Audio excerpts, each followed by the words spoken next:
This sitting is resumed. Prior to the suspension for lunch, this honorable chamber was in standing finance committee. To that we shall return.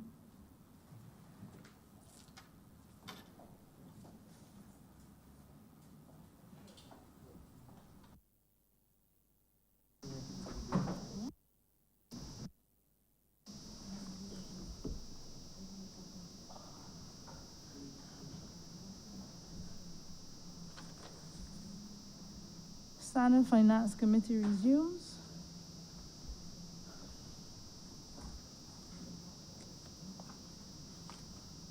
Doing the public service. Say again. Somebody.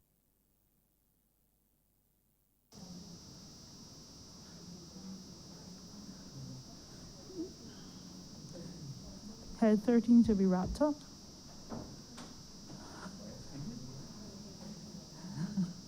Honorable Leader of the Opposition. Thank you very much, Madam Chair. I'll be very brief on this matter.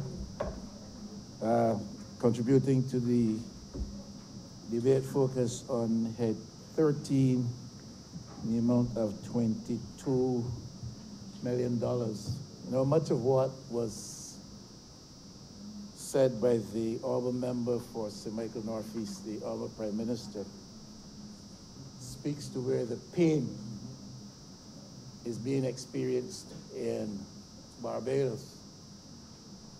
And she very clearly alluded to the misfortune occasion in our economy in the light of the COVID event still ongoing, and very rightly suggested that we have come to a point in our national life, the likes of which is not to be found anywhere in our past history, especially since independence. And the pain is real, I think, is what she was acknowledging.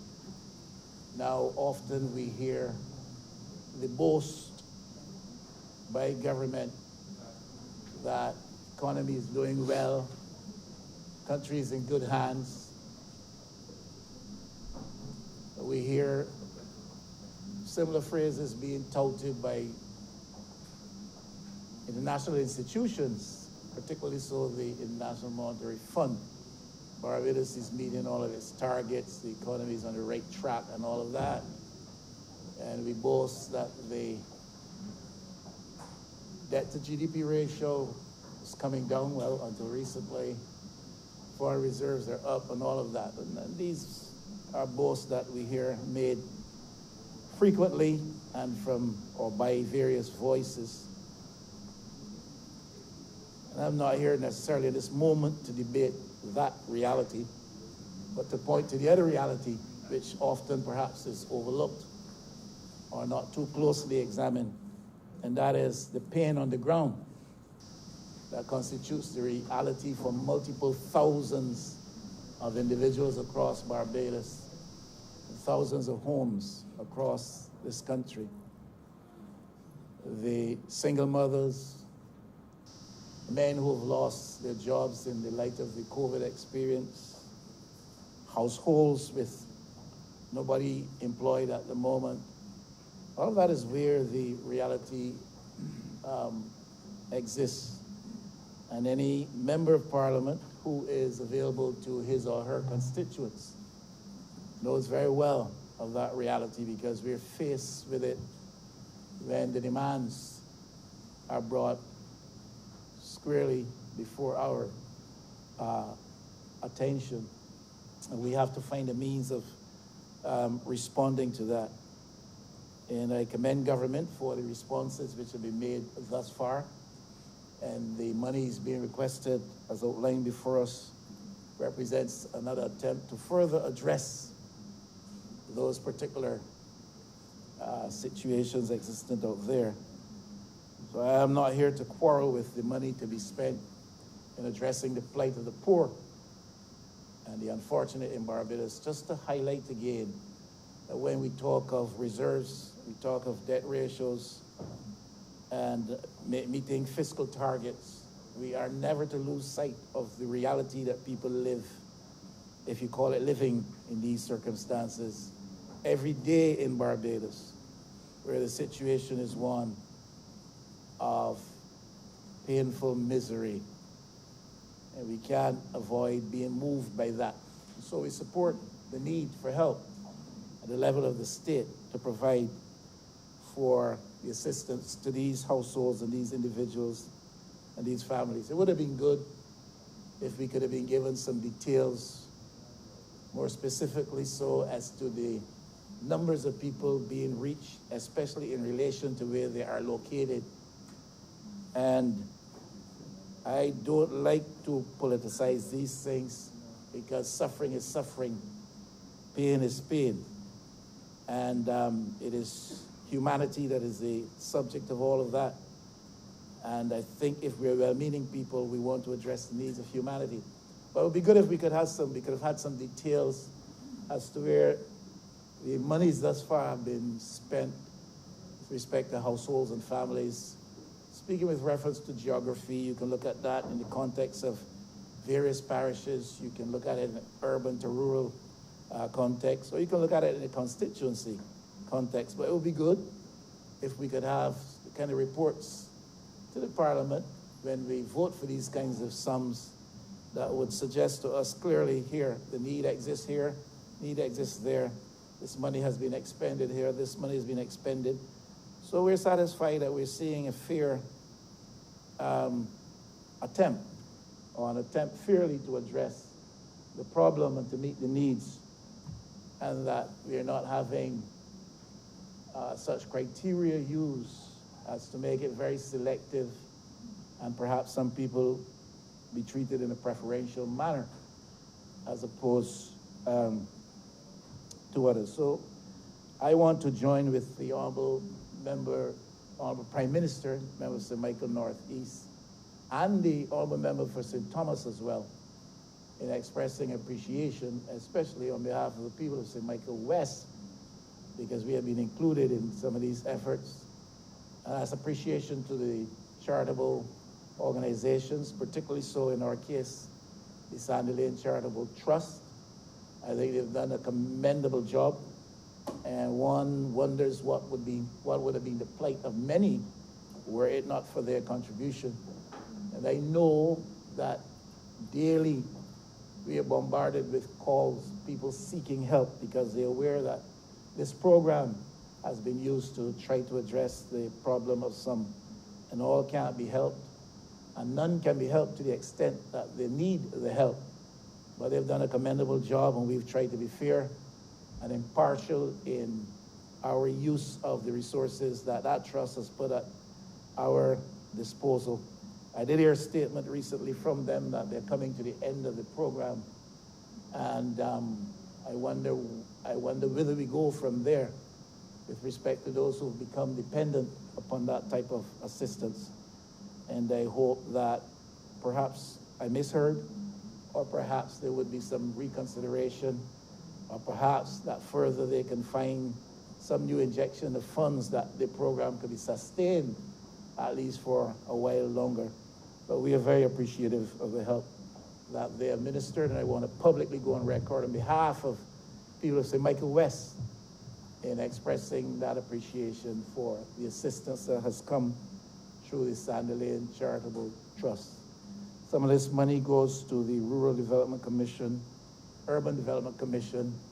As far as I can see, and from my vantage point, there has been some uncertainty in recent years with respect to the role of these two commissions in former times under the former Barbados Labour Party administration. Certainly, as I've said before, they played a tremendously significant role in addressing issues of poverty in St. Michael West, changing the relationship of the people to the land in many instances through the urban land program, $250 per square foot program, we used to call it, many people call it, transfer of title program in St. Michael West, and several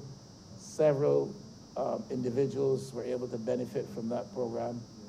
And with respect to housing, repair of housing, and in many instances, building of new houses for several people across that constituency.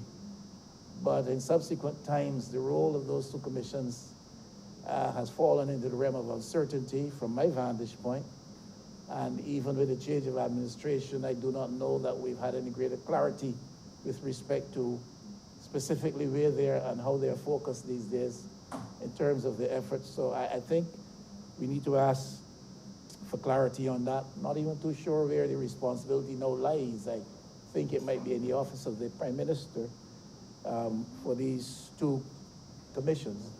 But certainly their role in helping with the address of poverty-related issues, land ownership issues, housing accommodation issues was pivotal then in terms of the response which was made. And I believe that remains the case because the need is still there.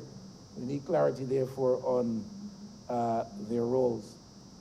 I think if these commissions are active sufficiently so, again, and properly funded to the extent that we can in the constrained circumstances, then I think the Prime Minister alluded to this in passing reference, that we would see opportunity given to a number of small contractors to be involved in the enterprise of construction and building.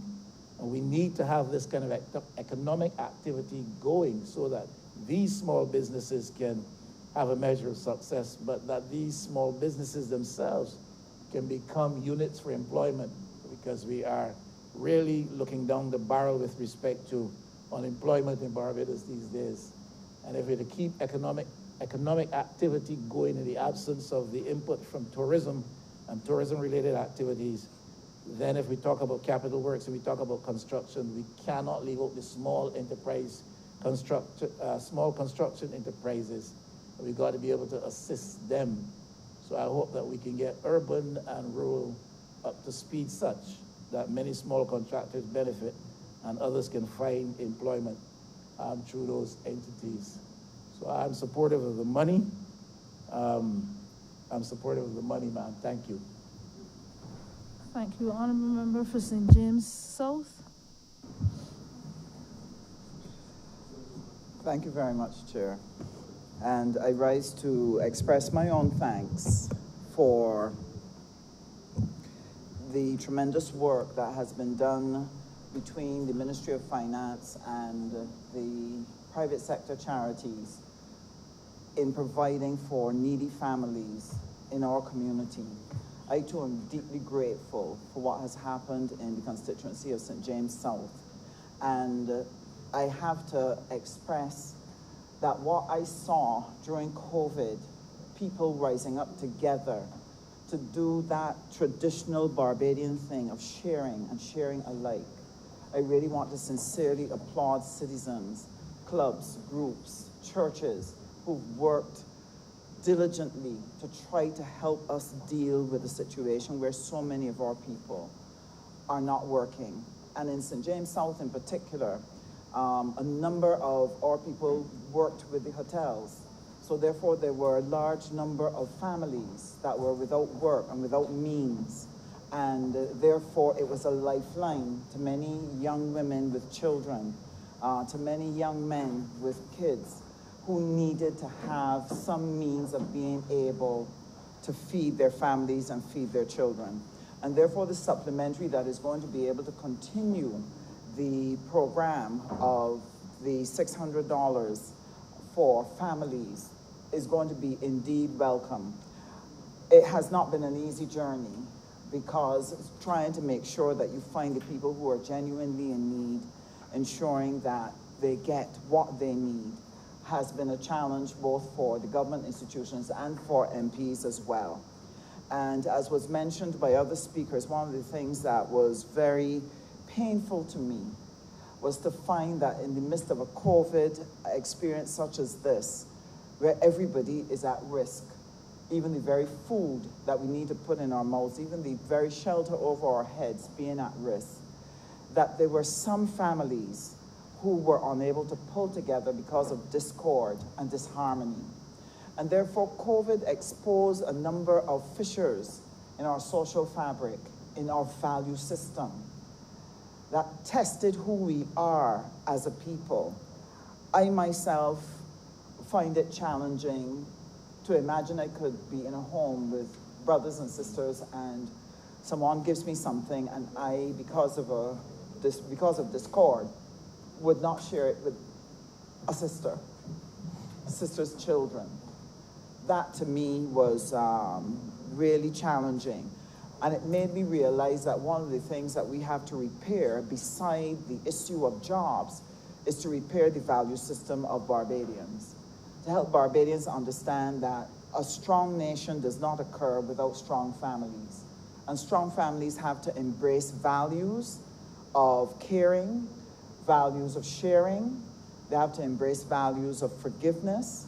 They have to embrace values of diligence, of taking responsibility, of working together, honoring each other, respecting each other's space.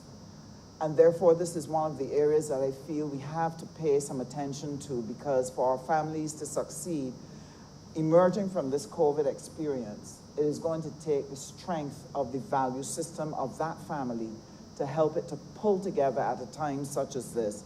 So this is one thing that is of great importance to me, and I am trusting that as the various entities that have responsibility for helping to build the social fabric and the value system, that they would be able to attend to this area here within the Barbadian society. Another thing that was mentioned by the Honourable Member for St. Michael Northeast was the issue of the need for people to return to the land. And I've never seen an example expressed and demonstrated so strongly as COVID laying bare the fact that Barbadians have departed from the land and that there's a need to re-engage in urban agriculture. That Barbados has become highly urbanized, but people need to understand the importance of planting. Now, I cannot say to you, Madam Chair, that planting has been something that I have been able to personally do. I now have to re-engage it and I'm willing to learn. So much so that in St. James South, what we did was we started an urban agriculture program to help families and myself to look to re-engage in how to plant, and that planting wholesome food is necessary also for us in defeating not just the hunger that comes from economic stresses produced by COVID, but also to help us defeat the NCDs.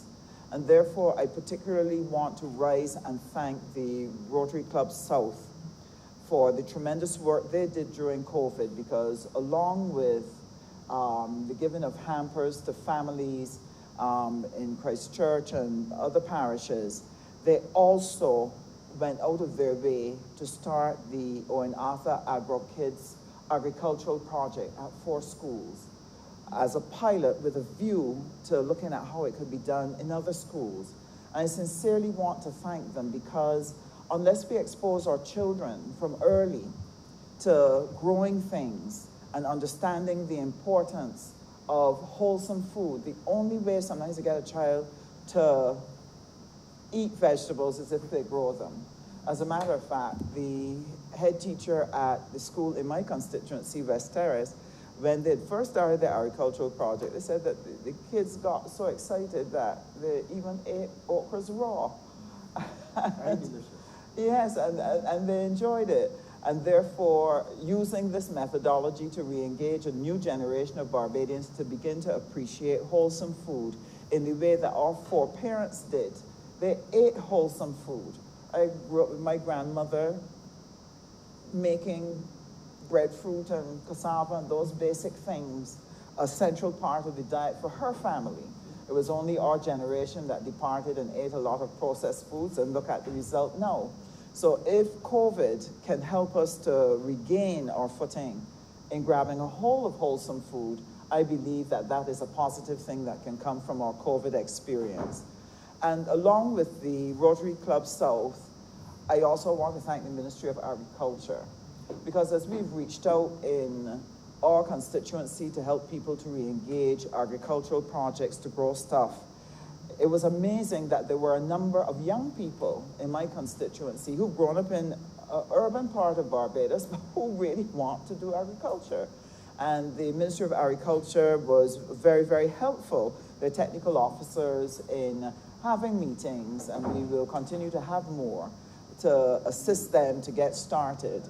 And so I was very happy to hear about the fact that even in urban Barbados, they can get involved in the Black Belly Sheep project, because I have 2 youngsters who are very, very keen on doing commercial level Black Belly Sheep farming. So I'm truly, truly looking forward to that. Going forward for this Christmas, and this is the last thing I will mention, Christmas will be very different this year for a number of families. But through you, Madam Chair, I want to say to Barbados, let us make this Christmas a Christmas with a difference. A Christmas with contentment, to take what we have, to share and make it work.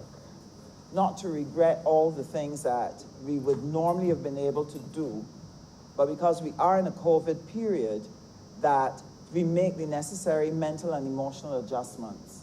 And to make Christmas this time to be about relationships, to make Christmas time to be about contentment, Christmas time about harmony and coming together and sharing what we have.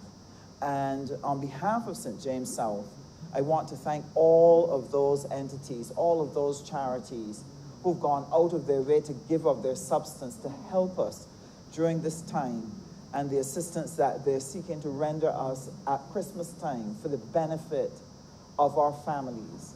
And I pray that as we walk through and continue to journey through COVID, that some bounty will emerge from it. Not just the fact that we were able to survive it, not just that we were able to rebuild the economy, but that perhaps having gone through this experience, we would learn to express gratitude for companionship, gratitude for friendship, appreciation for our jobs, whatever it is, and to do those jobs with diligence, appreciation for those around us who help us, and an appreciation for family and values. And I'm trusting that that would be the legacy that COVID would leave with this country, so that we are better, stronger people for having gone through it. I'm obliged to you, Madam Chair. Thank you. Honourable Member for St. Michael East. Thank you. Thank you.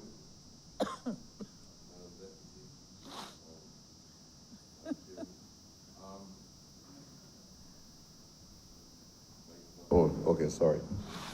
I thought we were more up to date with technology. And I'm glad to be here, and especially on this first day of my sister as a member of Parliament. Her Nubian presence has adorned the physical atmosphere. I'm not going to speak about physio or anything like that, but knowing that I have a greater collective strength, especially to speak on the behalf of poverty. But when we speak about workers in Barbados, we're talking about poverty as well. It's almost synonymous. We're talking about blackness as well. These things, they have a number of common threads running through them. So I'm inspired today by her presence, and I want to wish her well. I hope that she continues to demonstrate the kind of courage that we have observed her. I'm not even speaking about the intellectual capacity and the vision, but the kind of courage that is required in these halls of Parliament. You are in an environment sometimes which is very difficult to find the balance because of the dominating presence of the Barbados Labour Party as the leading party in the halls of Parliament. And you always have to be very careful, madam, in holding a position which is very, very objective without any contemptuous feelings. And there's some people who are so strongly institutionalized that they become fanatical. And sometimes when you say anything and it sounds a little out of the balance. They perceive you as an enemy of the institution, even the institution of Parliament itself. So that is my view, so don't believe it's the view of the world at large. It is my view, and I say that to you in good faith. Madam, my major interest in politics today is to fight for the eradication of poverty. And as I said to you, the eradication of poverty is about my people, poor people. I'm not going to exclude those people from St. John or St. Joseph or those persons who are of Irish background and have had to struggle with poverty, because my fight also includes them. I don't want to say they're not my brothers and sisters, but they're my allies. And therefore, I believe that I need to put a case for them as well. The fight of the Barbados Labour Party, even in the days of T.T. Lewis, who was an ordinary worker and had to seek the support of the Barbados Workers' Union, and had to seek the support of Grantley Herbert Adams when he came into conflict with the employers across Barbados. In other words, those people who extracted wealth from this country have always placed us in a subordinate role. They graduate from seeing us as not being human beings to the point where we became second-class citizens in our own land. The situation is very much the same. I know it because I live it every day. There are people who believe that people who live in poverty, that the master cursed them. And that is the lot that have been dedicated to them by the master itself. So some people even tell you that poverty will always be with us. So in other words, it is persistent poverty over and over again. The cycle comes around. So when we talk about poverty in the 1930s, and we talk about obviously poverty during the period of the enslavement, right? And then at one point in history, you might say that we're making some progress and we're seeing development. And then something comes, and then people seek to rationalize why poverty is here with us again, because it is now COVID. Now the system itself is impregnated with a preservation of keeping people living in ignorance and poverty. Capitalism is all about exploiting the poverty-stricken people in the society and always having surplus labor. Because the economy demands that you have surplus labor so you can get labor cheap, especially among the working class people. Sometimes the school system, you hear in here too.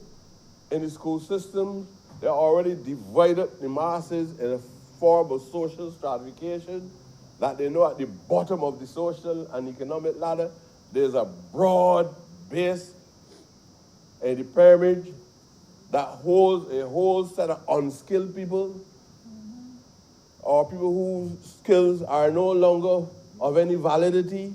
They keep these people at the bottom of the base so that they can continue to get cheap labor.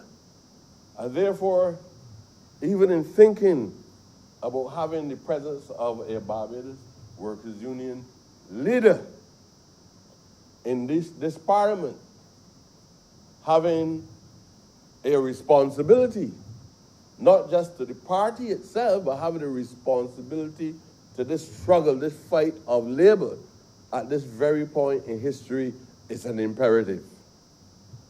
I strongly believe that you are here at the right time in history. This parliament has seen many trade union leaders before. Don't mind people who have been involved in all forms of dramaturgical approaches. There's a whole set of people out there in the political arena in the last few weeks with into all forms of theatrics. Why you shouldn't be here. Some of them might even believe that you shouldn't be here because you're a woman in politics. And even if you're a woman in politics, you ought not to be at the leadership in this business. And it is good because you must be very, very clear on those perceptions that are out there, sometimes even bandied about by people who call themselves intellectuals, and should be making a fair and objective analysis of your right to be here in Parliament with us. And I want to tell you, you are in the right institution. I can't tell you that institutions remain fixed in behavior, because the Republican Party in the United States of America was in the forefront of the Black Reconstruction. Today, there's the most extreme, reactionary, white supremacist in the presidency of the United States of America. Back then, the people who played a meaningful role in the development of the United States of America during that Black Reconstruction period, it was the Republican Party who facilitated that. So I'm not going to tell you that this institution or any other institution, there was a time when Barbados in the public field that the Democratic Labour Party was addressing issues of poverty. So when we come to Parliament, they would be elated to talk about these large sums of money that we are putting and making available to major institutions of the state.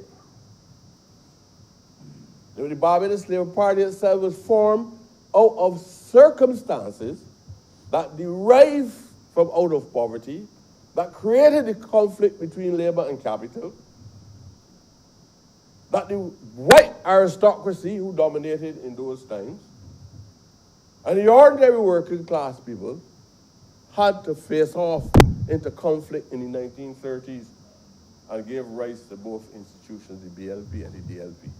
We are now back on track, because the two, it was most unfortunate where the two institutions were separated in addressing issues of poverty.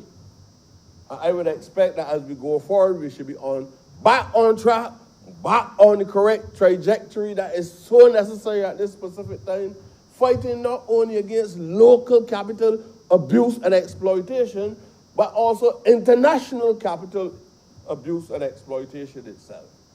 And some of it manifested itself through the means of information technology. And you got parrots in the society talking about this thing as a generalization and believing that as long as you're moving along information technology, they can't even see how it enslaves people. So I am glad that you're here, and I will hope that you will help me as a student to be enlightened on how we move forward. I want to thank the Barbados Labour Party at this time for responding to the needs of the poor.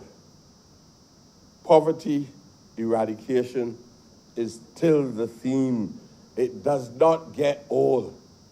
It does not get old. Poverty alleviation is still our theme.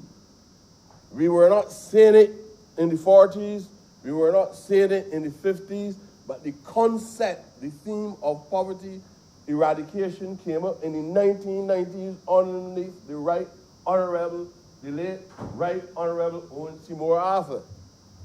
And as I said then, the two institutions, or two of the main institutions that would address the concerns of poverty, are the two institutions that were formed under him in the 1990s, I think around 1998. And that is the urban development and the rural development. I am pleased to say to you, for those who don't know, that the Prime Minister has asked me to work with her in doing all that I can to address these imbalances in the system, especially through the Urban Development and the Rural Development Commission. I've been asked to address other, but this is also elements of poverty and ignorance, addressing the imbalances that relate to culture itself. I am happy to be able to work with Minister King in trying to move forward with this program. This is an affirmative action program, so when the minister is responsible for community empowerment, when I came in a bit late and I heard the minister talking about this program, I said these are things that we have to do. We may differ on one or two things, but I strongly support her especially because of her long commitment. From the time she came into Parliament, she always stood on track, seeing herself as a representative of the poor. Not from on high, but she was a representative of the poor because it is her life experience. And she's where she is today because she understands the struggle of the poor. So I would believe, without any embarrassment to any one of us, we know about pit toilets. We know about pit toilets. And no modern civil individual can feel good because he can defecate our water. Can feel good to go as a friend or to know that a friend has to journey out in the middle of the yard at midnight to be confronted with that kind of perfume emanating from those little box things with a big hole. If you don't watch yourself, you try to do it, drop through the hole and go down the pit itself, right?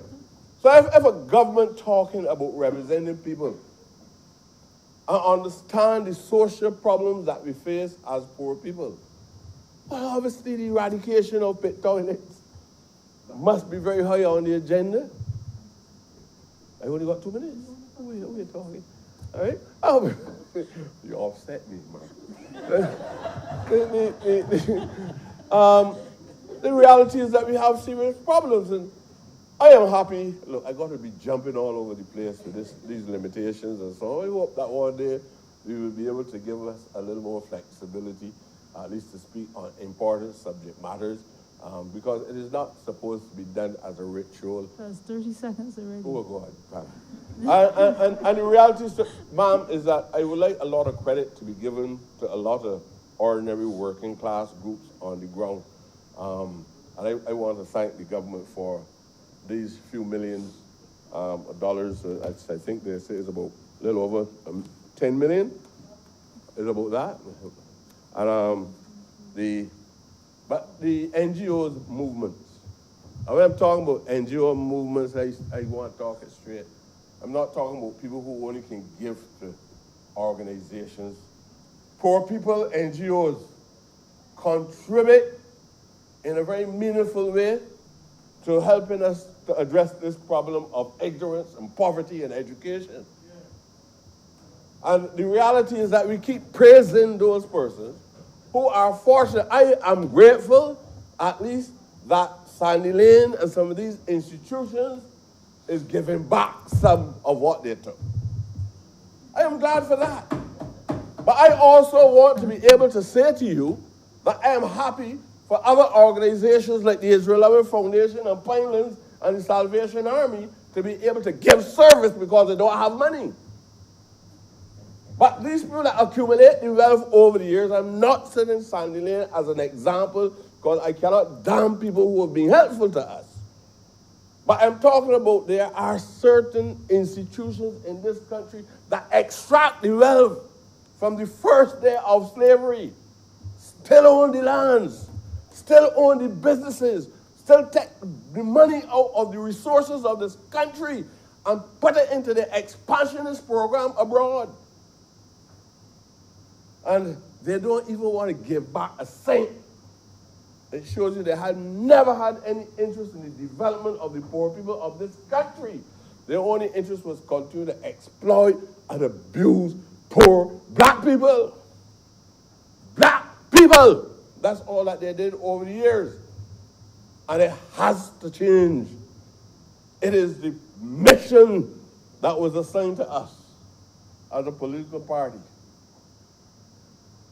You think that the uprising in the 1930s was about some social event where people were celebrating? It was a celebration. People were fighting for survival. We are now at a crisis point. Not only because of COVID, but because of the mechanisms at the highest level of the control of capital and the availability of capital to ourselves as a government. We don't have the reserves. We don't have the foreign reserves. We boast about if you got $2.something billion. These people take up money from this country and build up parts of the United Kingdom, build up parts of the USA, build up parts all over the world. Wherever you go, these traditional businesses got other legal entities established. And you are now seeing a whole population declining rapidly into a state of poverty that they have never seen since the 1930s. All the surveys, even before COVID, indicate that we were declining at a rapid rate. The last one we had is the Salus analysis on poverty. Before that, we had the IADB analysis on poverty. And after the IADB analysis, and we had Salus, the report shows that we were on the rapid path of decline. And then poverty, then COVID came along. And the situation is worse. People all around the community, not because of any fault of government,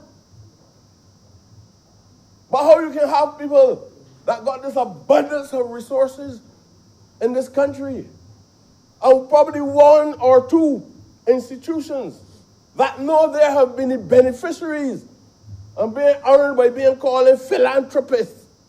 What piss what? What philanthropists? For what, doing what? Giving back a small sum back to the society in which they're extracting wealth for a number of years, but they're doing more than others that don't do anything. There are a lot of big name companies in this country that would not give back anything to the poor. When the workers want to leave those institutions, they do everything so they don't have to pay them any form of compensation for the services. And they pull the energy out of these people for the entire life that they had, especially the ones who claim they've been the most loyal people to these institutions. And now we're watching poor people every day as MPs come into our houses asking for help. People can't pay their light bills. People can't pay their water bills. People can't pay house rent. Conflict emerging between landlords and tenants as a consequence of can't honor their payments. Courts coming back for people's furniture. All of these things happening in Barbados today.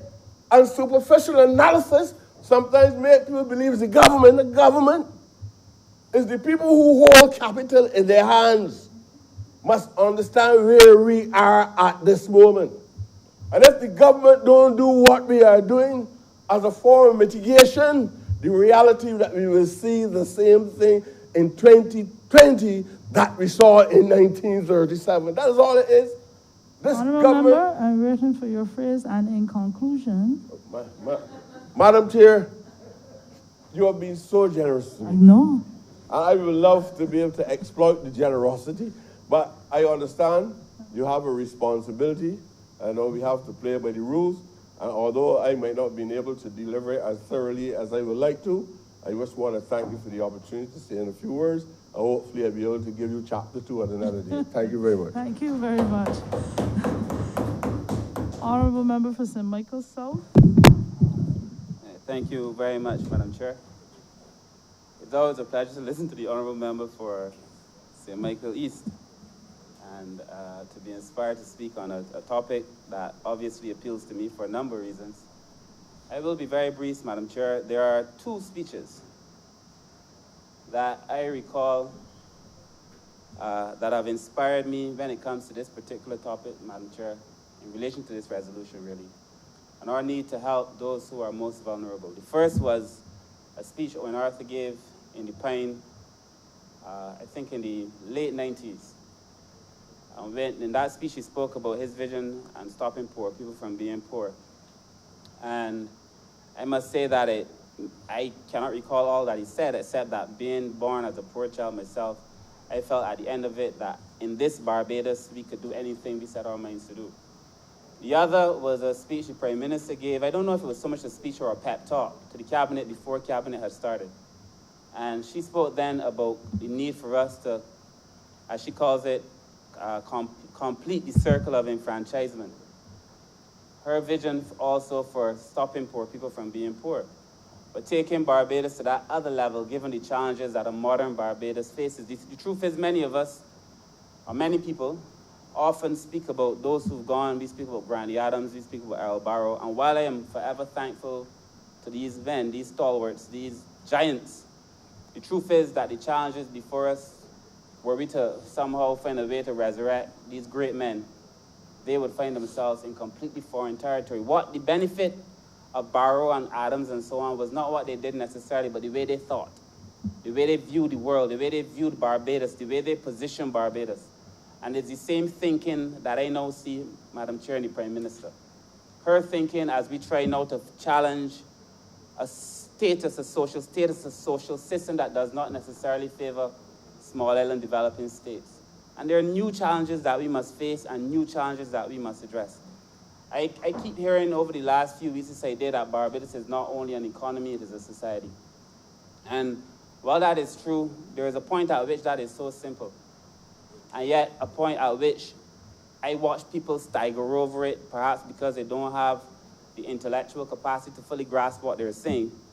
But the truth of the matter is, if any of us in this room attempt to divorce economic growth, or at least some kind of economic activity from our social benefits, we will find ourselves struggling for it. That a country must have a bit of both. You need to have sound economic policies, but you must not allow your sound economic policies to be the main driving force of your politics. Because at the end of the day, we want to reinforce and to serve those who are in society and those who need it most. And I believe, since we came into office, with the vision that we must complete the circle of enfranchisement, that the politics of this Barbados Labour Party government has been to service the poorest of the poor in this country. I believe that all that we have done, sir, has been to the benefits of those who are struggling and those who, under normal circumstances, would find themselves extremely vulnerable. And we have, Madam Chair, to understand what development really is about. If we accept that development at its core is about social change, it's not just about policies and programs and the things we do, it is about social change. And therefore, for all of us who are in this place at this time, sir, we are all parts, little parts of this whole process of driving change, but positive social change, so that people could benefit in this country. When we were in the Ministry of formerly Social Transformation, then Social Care, and now People's Empowerment, there was a concept developed where, if you understand it, it's almost like a pyramid. And at the base of the pyramid would be those who are in need of help. So the structure that I'm sure the Honourable Member for St. Thomas understands and would be able to explain probably better than me. At the base of the structure is those persons you must identify. So the whole process they call IC. So the base is those people who are in need, and that's your identification. Just above that are those who need help, and that is stabilization. Immediately above that would be the people you need to help who are moving towards something, that's enablement. And the final point of the pyramid would be empowerment. So you have a massive base of people who you need to identify who are in need of help, a massive base of people who need to be stabilized, and then it gets narrower, enablement and empowerment. It would be nice for us to say as a government that we came and that we reduced the number of persons who needed to be stabilized because we've so helped them. And we've taken more people to the point where they needed to be assisted to the point where they could support themselves and be enabled and empowered. That is the command, that is the charge of this government. That is what we came to public life to do. But that nobody can deny, Madam Chair, that COVID has been a shifter. COVID has been such a game changer for all of us. We opened 2020 believing that we were going to do a year of gathering and that we were going to have a number of people into Barbados. There are very few Barbadians, very few, who woke up on the 1st of January 2020 not feeling much better than the way they did when they woke on the 1st of January 2018. Because in the few years that we were in power, we did all the things that we needed to do, not only to restore faith to an economy, but to restore faith to people. But that COVID really has been a significant game changer. So when we sat down, or when we sit down to understand social development, ma'am, there are three things that you must understand. Social development will always be about how needs are met, how problems are managed, and what opportunities for advancement you give to people. Always. How needs are met, how problems are managed, and what opportunities for advancement exist in that country. In our instance, Madam Chair, in all three. We had, well, the first two for sure, we had a lot more needs to deal with. COVID has shifted the foundation on which we were operating. Then, of course, because consequently, as we all know, when times get hard, you have a lot more problems to manage. And we've seen the manifestation in terms of our social problems. We've seen it.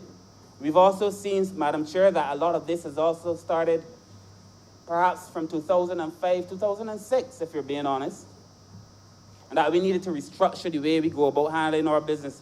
The Honourable Member for St. Thomas would also tell you that I'm now the Vice Chair of a committee where she is working actively to restructure the entire ministry, to be able to address these challenges, to make the ministry fit for purpose, to deal with the challenges that have now emerged, so that we are not doing the things that were formerly done. We are doing new things to address new and emerging problems.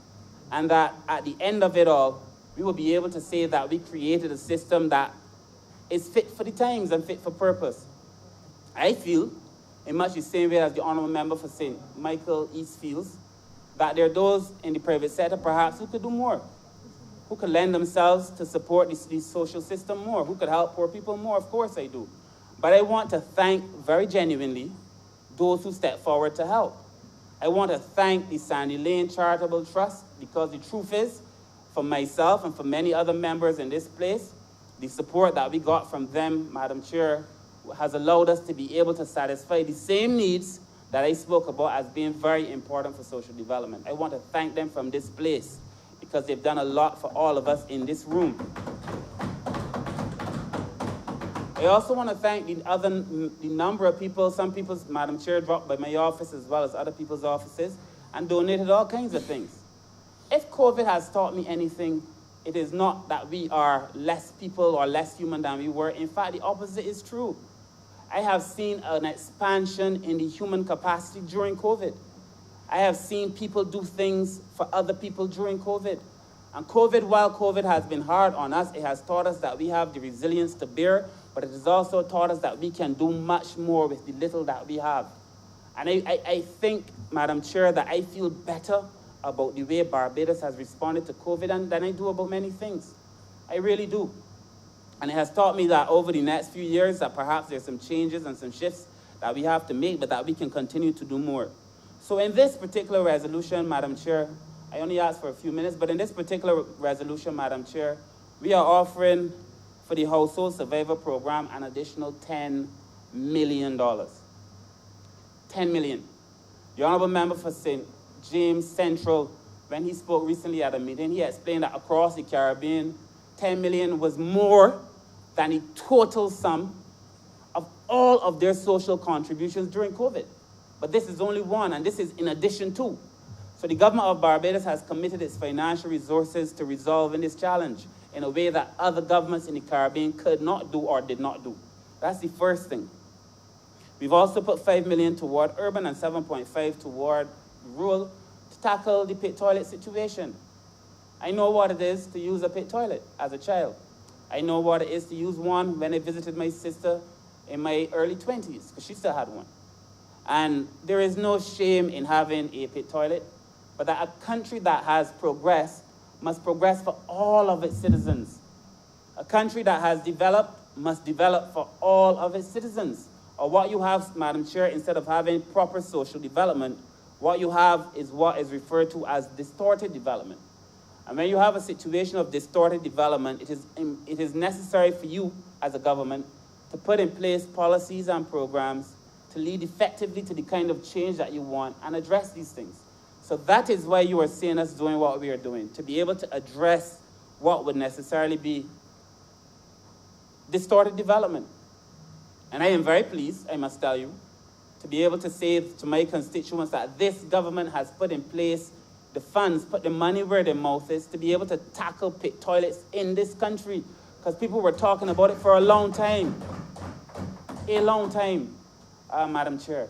So the government, if any accusations can be thrown at this government, it can only be that the government is doing above and beyond in these circumstances, because they're not easy.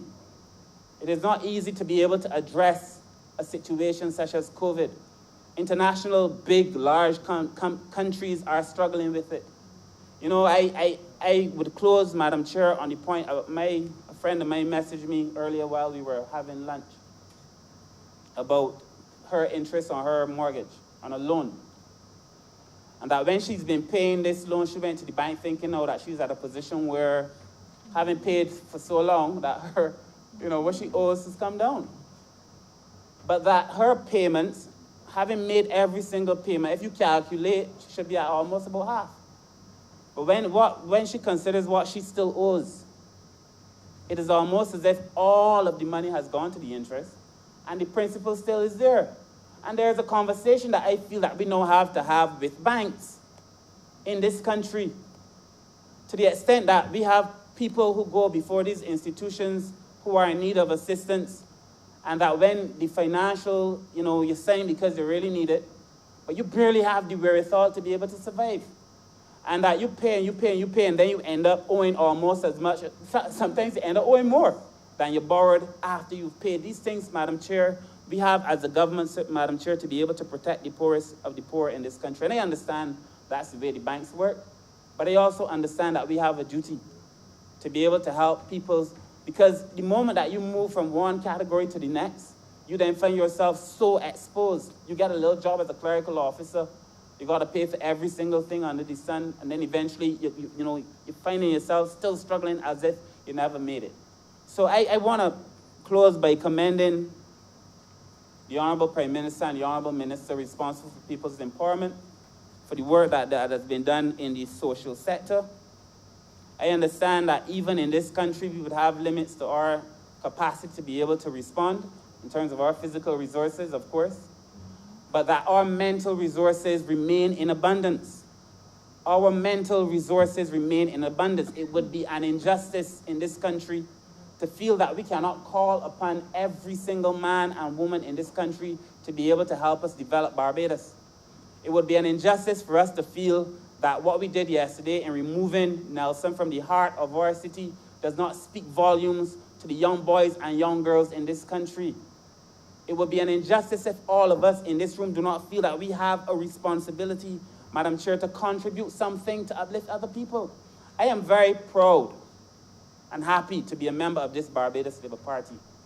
And when I serve with men and women that I know give their all every single day in what has to be the greatest fight for any government in this country, probably ever, considering what we are dealing with COVID. And sometimes we can be very, very hard on ourselves as a government, because we set the bar so high for ourselves. We can be very, very hard on ourselves as a people because of the way Barbados aspires. But I am very proud, Madam Chair, of the work that the government has done. So I wish to close by supporting this resolution, by telling the people of St. Michael South, who still have, a few of them who still have pit toilets, that better days are coming, thanks to this government. And to be able to face my constituents and to say we have done the best that we can do in the most difficult of circumstances. Madam Chair, I wish to thank you and I support the resolution. Thank you, Honourable Member. Honourable Member for St. Michael South Central. Thank you, Madam Chair. Madam Chair, the first conversation I ever had with any constituent of St. Michael South Central in an effort to serve politically in this country was 4 years ago. And that conversation was initiated by a young man who came to me and said, I don't want anything, but there are some people that really need help. And there's an old lady that I want you to look out for. She lives next door to me. And I hear her early in the morning or late at night in the yard, sometimes knocking over things. Sometimes she can't see properly to get outside to use the bathroom. And he said to me, looking me directly in the eye, he said, and when I hear her out there, I make sure I don't go back to sleep until I hear her get back inside. Because I want to make sure that nothing happens to her one of these nights when she is out there struggling to do something that all of us should be able to do with comfort. And this is a young man who people will pass and see him lying under the tree, and people will say, well, this is one of these fellas off the block, and people will have all kinds of characterizations.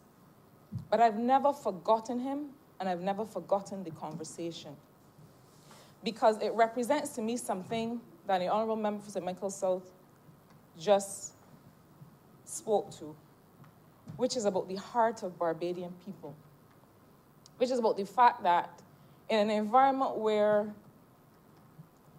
it may have been something that was not unsurprising if that young man had come and said, well, I need this and I need that. But what he wanted to discuss and what was foremost on his mind was the well-being of members of his community.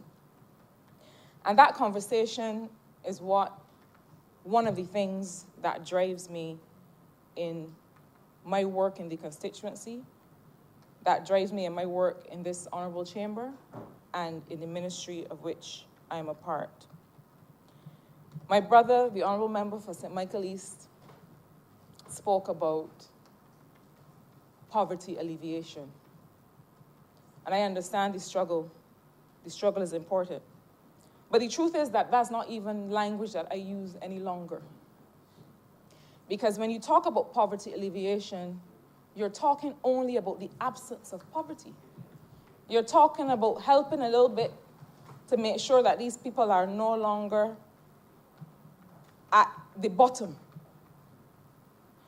I started to work in an institution some years ago where they asked me to manage a program that they were calling poverty reduction. They said to me, I want you to be the manager of the poverty reduction program. And I sat there in that chair for some weeks, and it occurred to me that that program was trying to do something that to me did not characterize Barbados. Because Barbados always, in my understanding growing up, always tries to do more than just the bare minimum. Always tries to do much more than just the bare minimum. And so I went to the head of the office and I said, I am not managing anything near poverty reduction. If y'all want me to stay here, you have to change this to economic security. Because we are not just trying to bring about the absence of poverty. It is the reason, for example, that this Barbados Labour Party administration named the Ministry of Health and Wellness. Because you are not just talking about the absence of disease and illness, you are talking about thriving. And so I understand that we want to address poverty, but the truth is that if we don't strive for economic security, we will always think that there are only a handful of people that fit into this category called the poor, capital T, capital P, and that we channel resources to them, and once we're done with them, we're done. As the Honorable Member for St. Michael Northeast says, the Honorable Prime Minister, I am not in that. Because what we are here to do is to create wealth and prosperity for all Barbadians. It's not just the absence of poverty that we are here for. Now, there are times when we will have to get people through a difficult situation. And that is why these 10 million for the Household Survival Program that has already helped in excess of 3,500 families is so important. And COVID has shown us that sometimes people just need an ease. People just need some help to get by. But if we only focus on that capital T, capital P, the poor, we are going to miss people like the family or the young lady that the Honorable Member for St. Michael South just referred to. We're going to miss people who are the working poor. Because here's the thing about poverty. They draw a line, and they tell you they've got some people under that line and some people above that line. And this money here is only supposed to help people under that line. But what about the people who are barely above the line? What about the people who are well above the line today, but then they have a family member who calls them and says, listen, I need this particular service, or I need some help getting overseas to get some medical care. All the money gone. Every dollar burned. And you now need the kind of help that programs like the Household Survival Program make available to you. You're not categorized as poor by your income, but there comes a time when you might need a little help. And so all of these notions of how to measure people's well-being and all of these things and all of these proxy means tests and all of this, sometimes they don't show you the real picture, which is that sometimes in all of our lives, there comes a moment when we need a little ease. And that's why this Household Survival Program is so important. But because we are targeting economic security, Madam Chair, it is not just about programs like this. It is about all the other kinds of programs, all the other things that we are executing now to be able to bring about real economic security for Barbadians today. Now, it really warmed my heart, if I'm being honest, to hear the member for St. Michael West make reference to some of the things that we've already said we are doing. He framed it as a call for action, but it still suggests to me that when I and some of my other colleagues get up in this place and talk, that at least he's listening.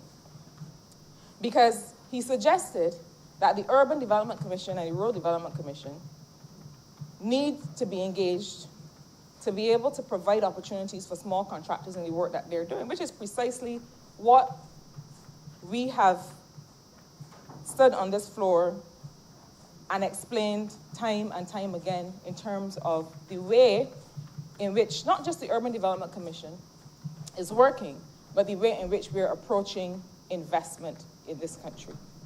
Now, the reason that this government has embarked upon a ramped-up capital works program, has rolled out a $40 million COVID relief program, is that we realize that in a scenario where the private sector is contracting beyond where we would want to see it, that government now has to step in and play a particular role in the interim.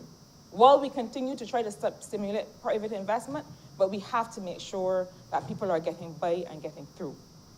And so that is the reason that in our efforts such as Golden Square and the Fairchild Street Terminal and the Fairchild Street Market and all of these other initiatives, they have been engineered to provide opportunities for small contractors. So it's heartwarming to see that the honorable member, the honorable leader of the opposition, is listening to the policies that we espouse in this place and hopefully learning. Madam Chair, I say all that to suggest to you that both of these programs represented in this request for supplementary under Head 13 reflect a reorientation to understand that even in a recession or even in a situation where a global economy is experiencing severe stress, there are things that governments can do to make sure that people are not just earning enough to eat, but are earning opportunities on which platform they can build to thrive.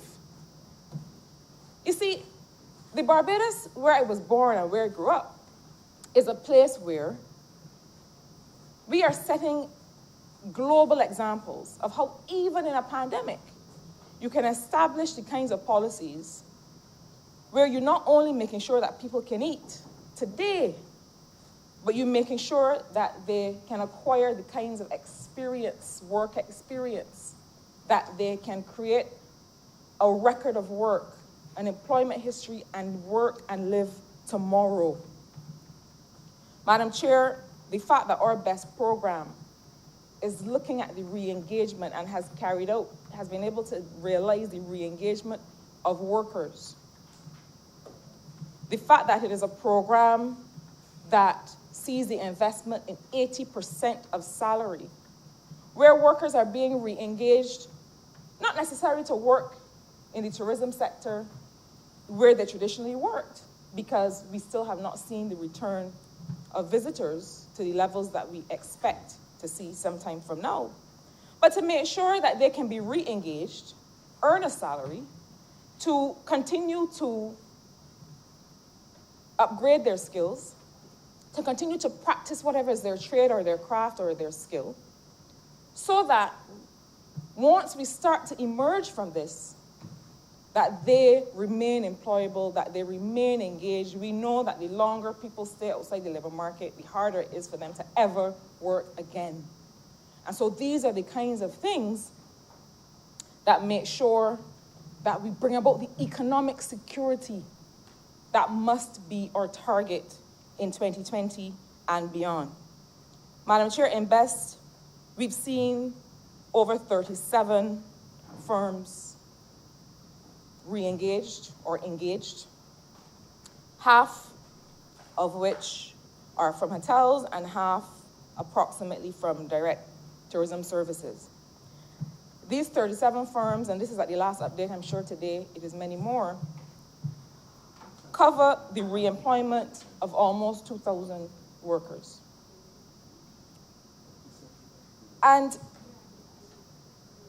apart from that, there have also been 20 who have been able to give us information on the investment element, where the fact that we've asked firms to do greening and do digitalization and these kinds of things that will also create work, new jobs, not just the re-engagement of workers, is also something that is about people's economic security and the longevity of their well-being. So, in closing, Madam Chair, I want to say that whenever we stand in this honorable place to address these kinds of programs,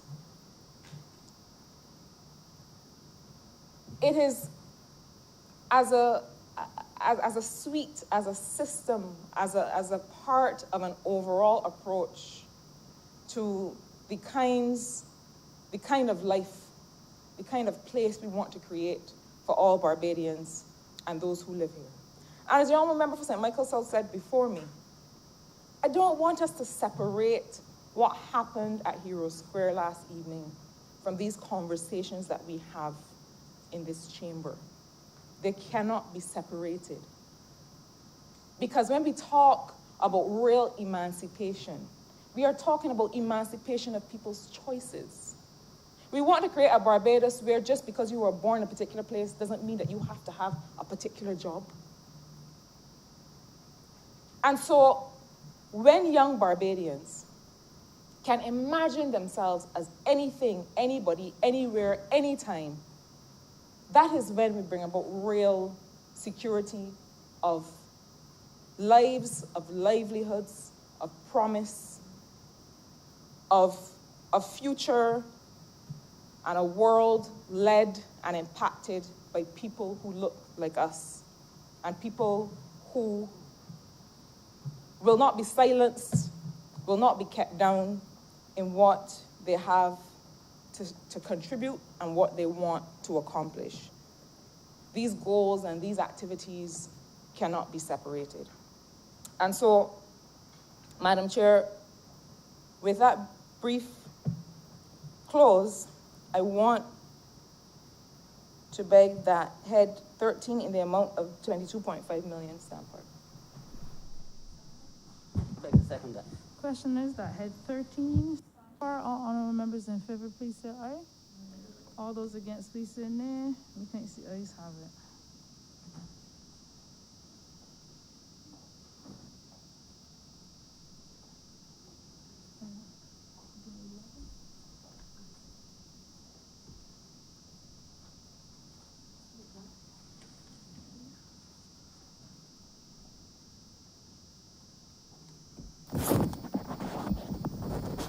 Head 11, Ministry of Public Service in the sum of $106,000.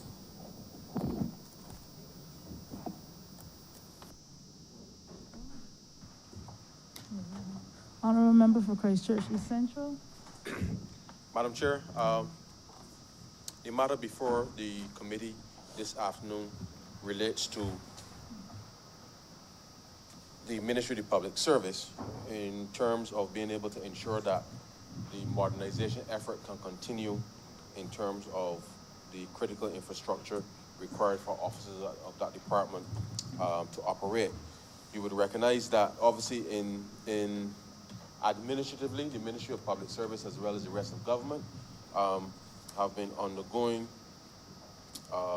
reforms long before COVID with respect to our modernization efforts, and the sum of $106,000 being asked with respect to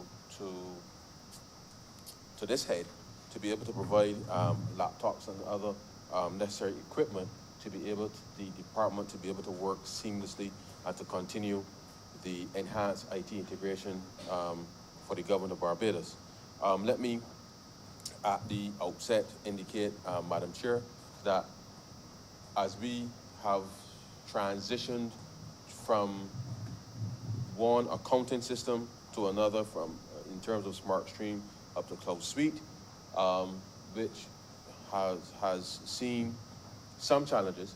The reality is that the payroll function of government as well as the HR function of government continues, and therefore the focus here this afternoon is to ensure that we can accelerate the administration of a lot of the processes within the Ministry of Public Service. As you know, we recently appointed a number of persons who were in long-standing acting positions, and therefore it is our intention that with the infrastructure that we will put in with respect to the Ministry of Public Service, as well as the other support, that we will be able to enhance the internal administration as it relates to the good order with respect to the public service. And so therefore, Madam Chair, I beg to move that Head 11 stand by.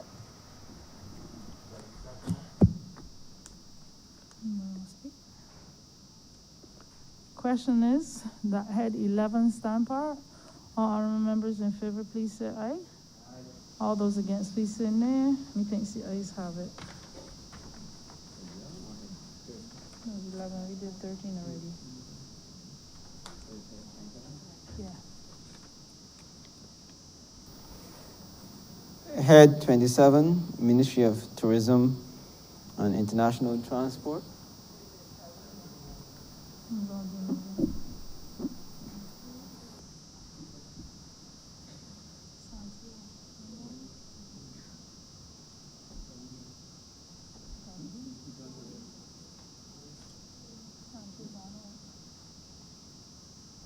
Head 27, Ministry of Tourism and International Transport, Honorable member in the amount of $5,001,129. Honorable member for Christchurch East Central. Yes, Madam Chair. The sums of money in relation to this supplementary for the Ministry of Tourism relates to the Caribbean International Airways Limited, Madam Chair, which, as you know, is the parent company of Caribbean Aircraft Handling. Now, you would appreciate that in an environment such as COVID-19, where we have seen a significant reduction in activity as it relates to air travel, but equally, Madam Chair, with respect to the reduction in terms of even of cargo and the other services that particularly Caribbean Aircraft Handling would handle, that the last 6 months has proved to be quite challenging with respect to the operations of that particular entity. You heard in a real sense that whilst the government of Barbados has put in place the BEST program to be able to respond to a number of challenges with respect to a number of these entities, we have had two over the course of the last 6 months, given the significant reduction in revenue for a number of these entities, be able to give support to these entities in order to ensure that they can remain as viable as possible. Let me reiterate, Madam Chair, that in this particular head, the standard obligations with respect to the operations of Caribbean International Airways Limited, parent company of Caribbean Aircraft Handling, obviously would be responsible for ensuring that given the reduction in the operations with respect to aviation services at the Grant Leonards International Airport, that obviously that would have impacted the revenue performance, was from an operational perspective, the cost structure would not have necessarily changed. Now, in conversation certainly between the board, the management, and certainly the employees of that institution, some of the workers, Madam Chair, opted for a voluntary separation, and therefore these funds are here today to give the Caribbean International Airways the opportunity to respond to the requests from some of the employees who determined that they wanted to voluntarily separate from these entities. I speak subject to correction, but I believe there's 206 persons who opted for the voluntary separation package, and therefore these sums of monies, in addition to vacation pay and all of the other obligations associated with that, as well as settlement with respect to some of the suppliers, these monies are here today to be able to resolve those financial obligations on the part of Caribbean International Airways Limited, which, as I said, is the parent company of Caribbean Aircraft Handling. Now, Madam Chair, we as a government have been very focused on ensuring that we can keep this Barbados economy open. We have resumed, or I should say, international commercial flights have resumed. You've seen the uptick with respect to cases of COVID-19 from our major source markets continue to rise, and therefore the challenge certainly for Barbados as a logistics hub, certainly not just for Barbados, but equally we move a lot of stuff from here to the Eastern Caribbean, and therefore the impact of the operations in terms of Caribbean aircraft handling, but certainly the logistical impact that it also has on the rest of the Eastern Caribbean is not lost on the government of Barbados. And therefore, we have to be in a position to ensure that entities are, whether public or private, are capable, Madam Chair, of being able to stay around and be solvent in order to ensure that whenever COVID-19 dissipates, that the capacity for both the public sector as well as the private sector entities operating in Barbados, and I dare say, Madam Chair, across the rest of the region, will be capable of helping to move these economies as we move forward. And so these sums of money is being asked today to regularize certainly those payments with respect to the voluntary separation for the persons who opted in that respect. And therefore, we will continue to monitor the situation as it relates to certainly the operations of the aviation sector into Barbados. We are very conscious that with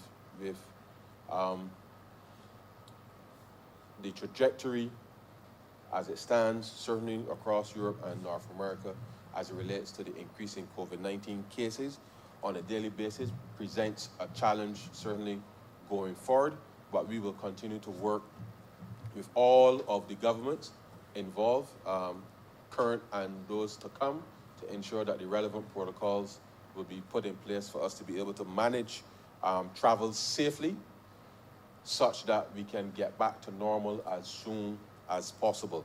And therefore, Madam Chair, I beg to move that Head 27 in the amount of $5,001,129 stand by.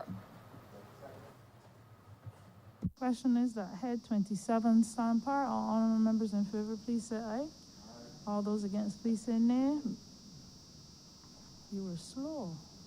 Honorable Honorable Member for St. James Central. Ma'am, either I was a little slow on the Yeah, off I the was mark, looking or you were around. quick on the uptake, ma'am.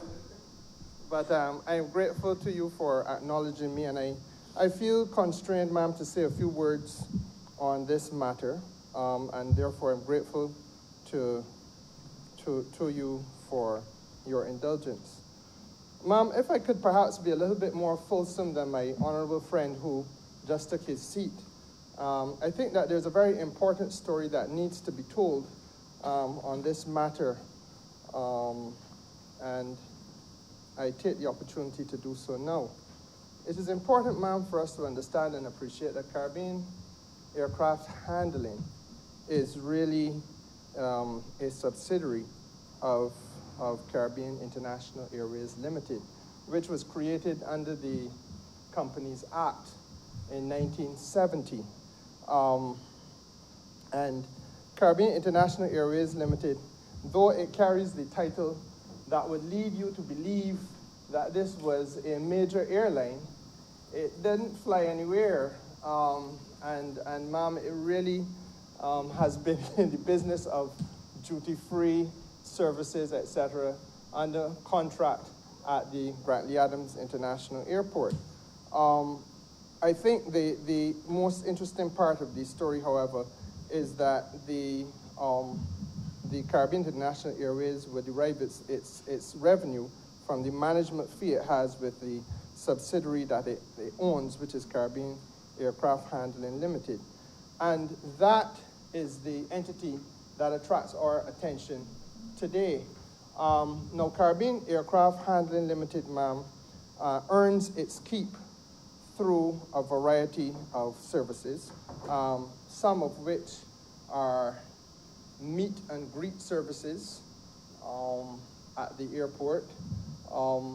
There are others which are ramp-oriented, the servicing of the aircraft, etc., passenger handling, aviation, security, cargo.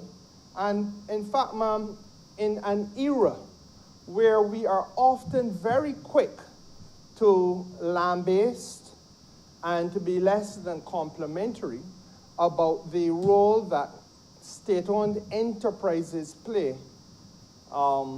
and reflect negatively about their efficiency and competitiveness, it must be said that Caribbean Aircraft Handling controls 70% of that ramp and passenger handling business at Grantley Adams International Airport. Its competitor only has 30%, but the competitor is a very private sector oriented company in Barbados with a reputation of being a derivative of some of the most established businesses in the country. And I say that, ma'am, because it needs to be said in this place, in this House of Assembly, the People's House, that this is not an entity which is run-of-the-mill or that is can be taken for granted, but rather, ma'am, this is an example of the stellar type of work and the sterling type of contribution that can and is in fact made, can be and is in fact made by state-owned enterprises. Now, not to be contented by their demonstration of excellence, and I challenge anybody to defy that if you are in competition with the private sector and you're able to beat them at their game and control 70% of the market as opposed to the 30% that they have, I challenge anybody to tell me that you're not doing a good job. But not to be contented in that regard, then Caribbean Aircraft Handling, ma'am, and I have to say, under my watch at the time, then went a little bit further and started to do courier and logistics services.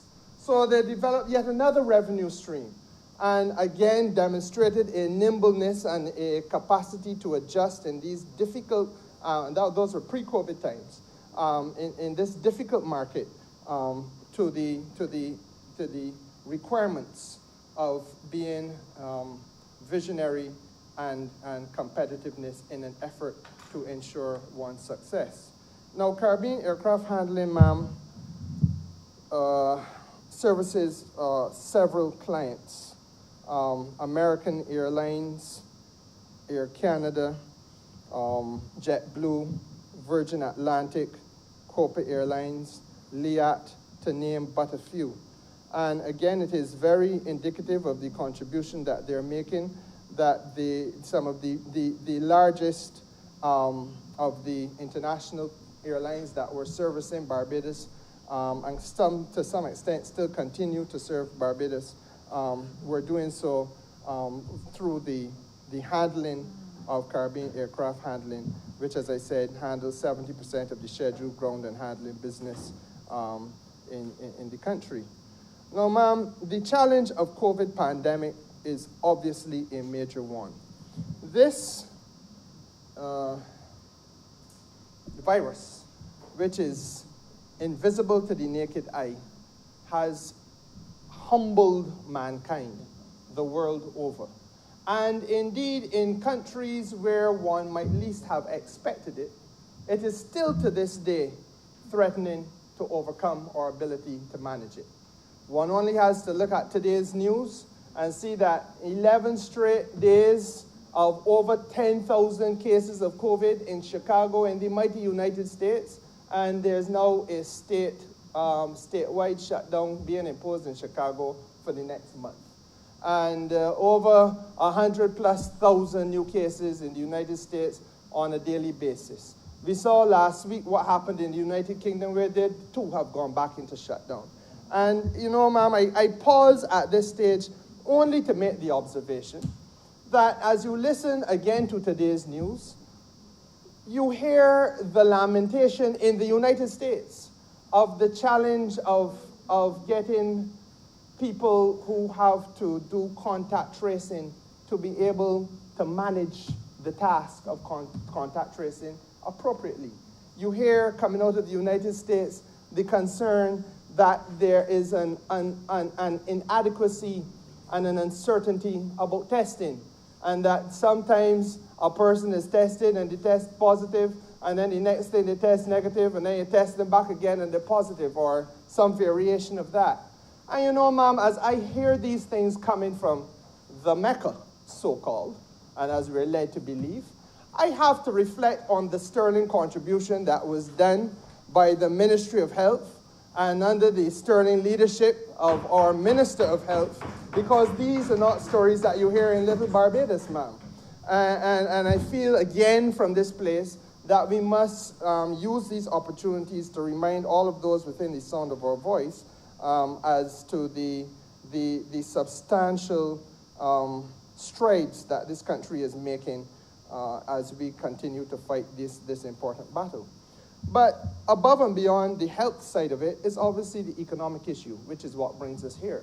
Because the ravages of COVID have obviously impacted our economy in a major way, and it has done so, ma'am, with respect to Caribbean Aircraft Handling, by virtue of the cessation of flights out of many of the major source markets that had to take place in March. And then in the aftermath of that, there was obviously tremendous pressure brought on the financial circumstances of that entity. Now, there's an entity, ma'am, that I've just demonstrated is doing exceptionally well. 70% of the market share is theirs. Again, an important story has to be told, because the minister in the Ministry of Finance who led this off made a very vital observation. This matter was not treated by way of just simply sending home people. This matter was not treated by disrespecting labor. This matter was not one of the cases that I have had to speak to in this place, ma'am, when I was tourism minister, of people looking at working class employees and saying to them that we're going to put you on a 3-month contract or some other useless piece of piffle that it does not enable the worker in any way to confront with any degree of certainty the circumstances of having to go and face a bank, or the circumstances of having to face a credit union or any other creditor, or be in a position where they can adequately look after the maintenance of their home, or the house repairs, or looking after the children, or any of the other fixed commitments that they have on a daily basis, keeping the motor car on the road. I can go on and on. You know the story, ma'am, because your constituents and mine as well face it. This is not one of those stories. This is a situation, ma'am, where government led by example. And the issue of severance was a matter that people chose to participate in. And you were given an opportunity to signal whether you were interested in that or if you're not interested in that. And the number that the Honorable Minister had alluded to, I think is entirely correct.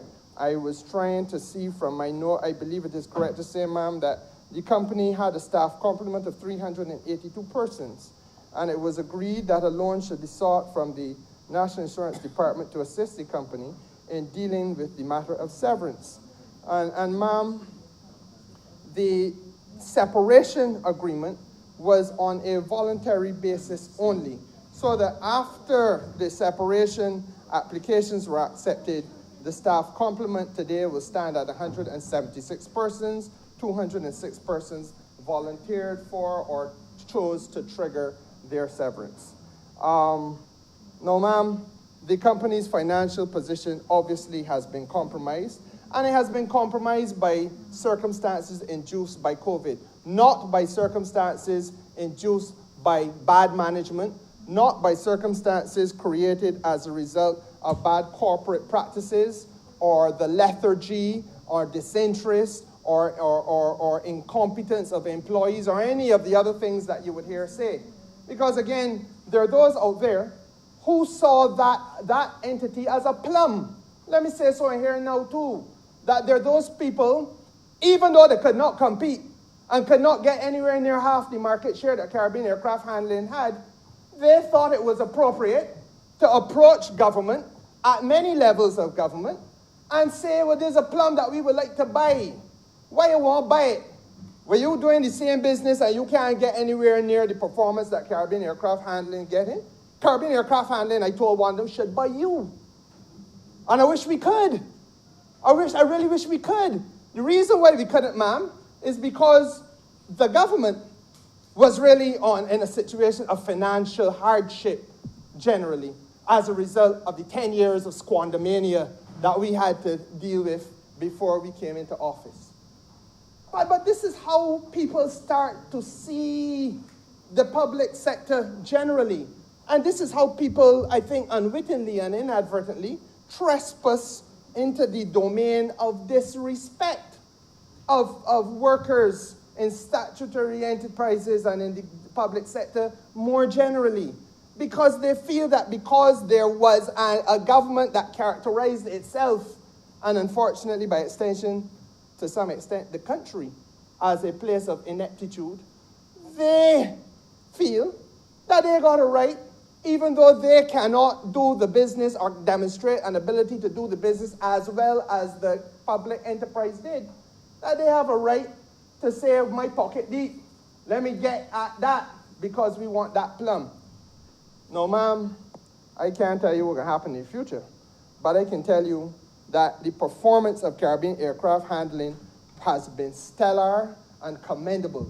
And I feel I have a duty as the former minister who presided over a period of time while that company not only grew, but developed new revenue streams, to say so on behalf of those employees who made it possible to send a signal to wider Barbados as to what they can achieve if only given the chance, the helping hand up, and the opportunity to perform. And that, in many cases, is all that workers in this country ask for, ma'am. Now, there was also the challenge, as I said, of the induced by COVID, of the financials facing the country. The Parliament needs to know that we do not come to this place lightly. And I say that for the benefit of the Leader of the Opposition, who obviously has a constitutional responsibility to cast a jaundiced eye in the direction of any effort to raise funding, and it is not a matter to be taken lightly.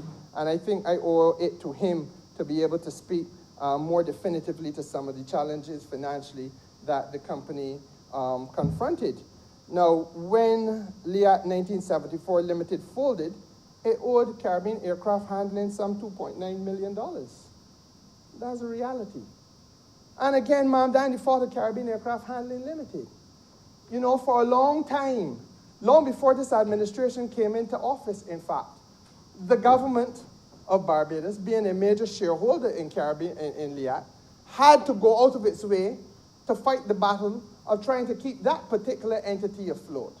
And that they are doing business with Caribbean Aircraft Handling, but often not able to pay their way appropriately, also had an impact on the local enterprise Caribbean Aircraft Handling. When COVID induced the global shutdown in air travel, Virgin Atlantic was one of the main customers of Caribbean Aircraft Handling. And ma'am, as you may be aware, Virgin Atlantic is currently in worldwide debt restructuring. As big as Virgin is, they are now globally locked into debt restructuring.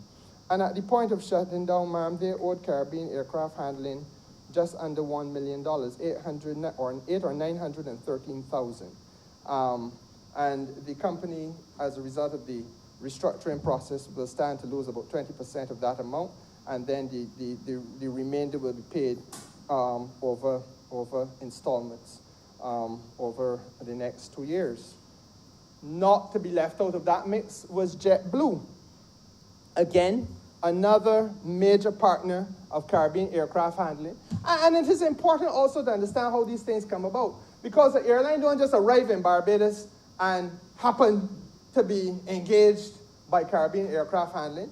Equally, it could have been engaged by Civil Air Services. You know, the reality is that when the airline comes into the country, they do their due diligence. They look at pricing. They look at the structure of the company.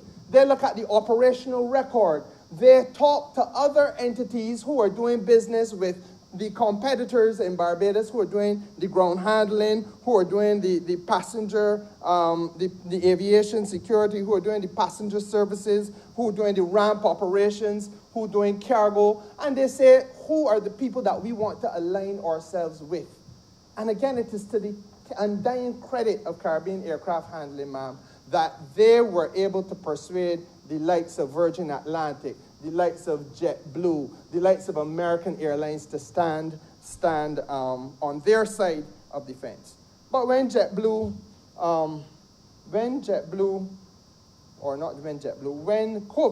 would have been the cause of the shutdown and cessation of travel into Barbados of a commercial nature, JetBlue would have owed that company $700,000, which they had made a commitment to settle by June, and then that didn't come to fruition.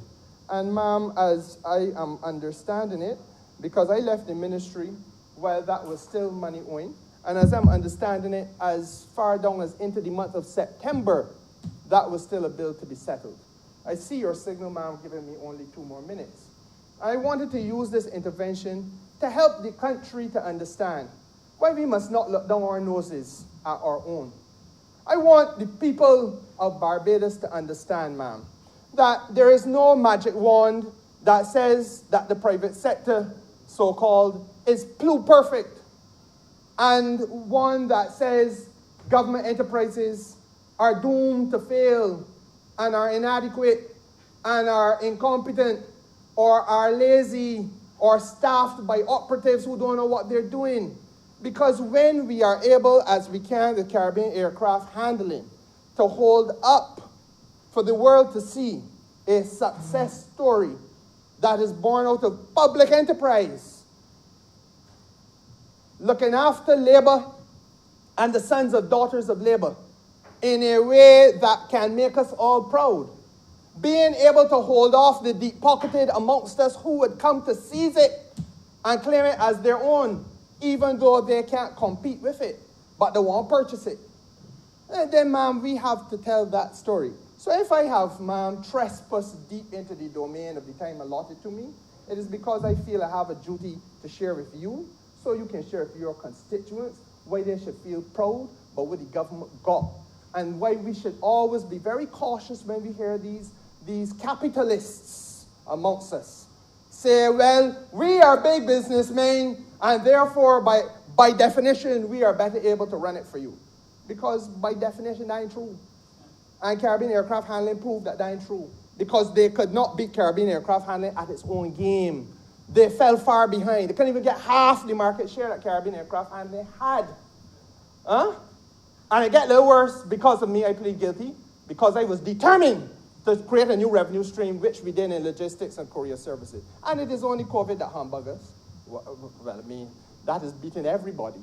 But the reality is, ma'am, I feel that is something that when the little children tomorrow or the university students next 10, 15 years look back, and the country once again is wrapped up in discussions about whether you should sell this or whether you should sell that. If ever we have a minister of finance like the one that we just got rid of, who used to stand in the parliament and say, tell me what to sell, tell me what to get rid of.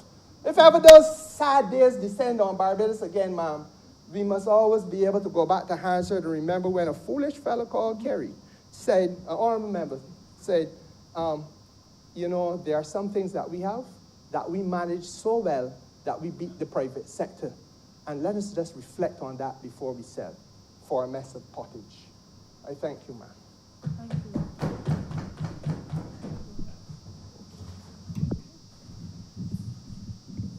Honourable member for Christchurch East Central. Yes, Madam Chair, I beg to move that head 27, Stampart. The question is that head 27 stand part. All honourable members in favor, please say aye. Aye. All those against, please say nay. Methinks the ayes have it. Head 33, Ministry of Home Affairs, Information and Public Affairs, in the amount of $2,252,239. Honourable member for Christchurch East. Madam Chairman, the matter before you is a very short one, Madam Chair. This concerns a request for supplementary provision in the sum stated for the assistance with the maintenance of the prison, Her Majesty's Prison, Dodds. Ma'am, some time ago, the Cabinet last year had decided that the Ministry of Home Affairs should undertake a search for and a resolution of the maintenance issues at the prison. There have been issues with the contract at the prison, needing to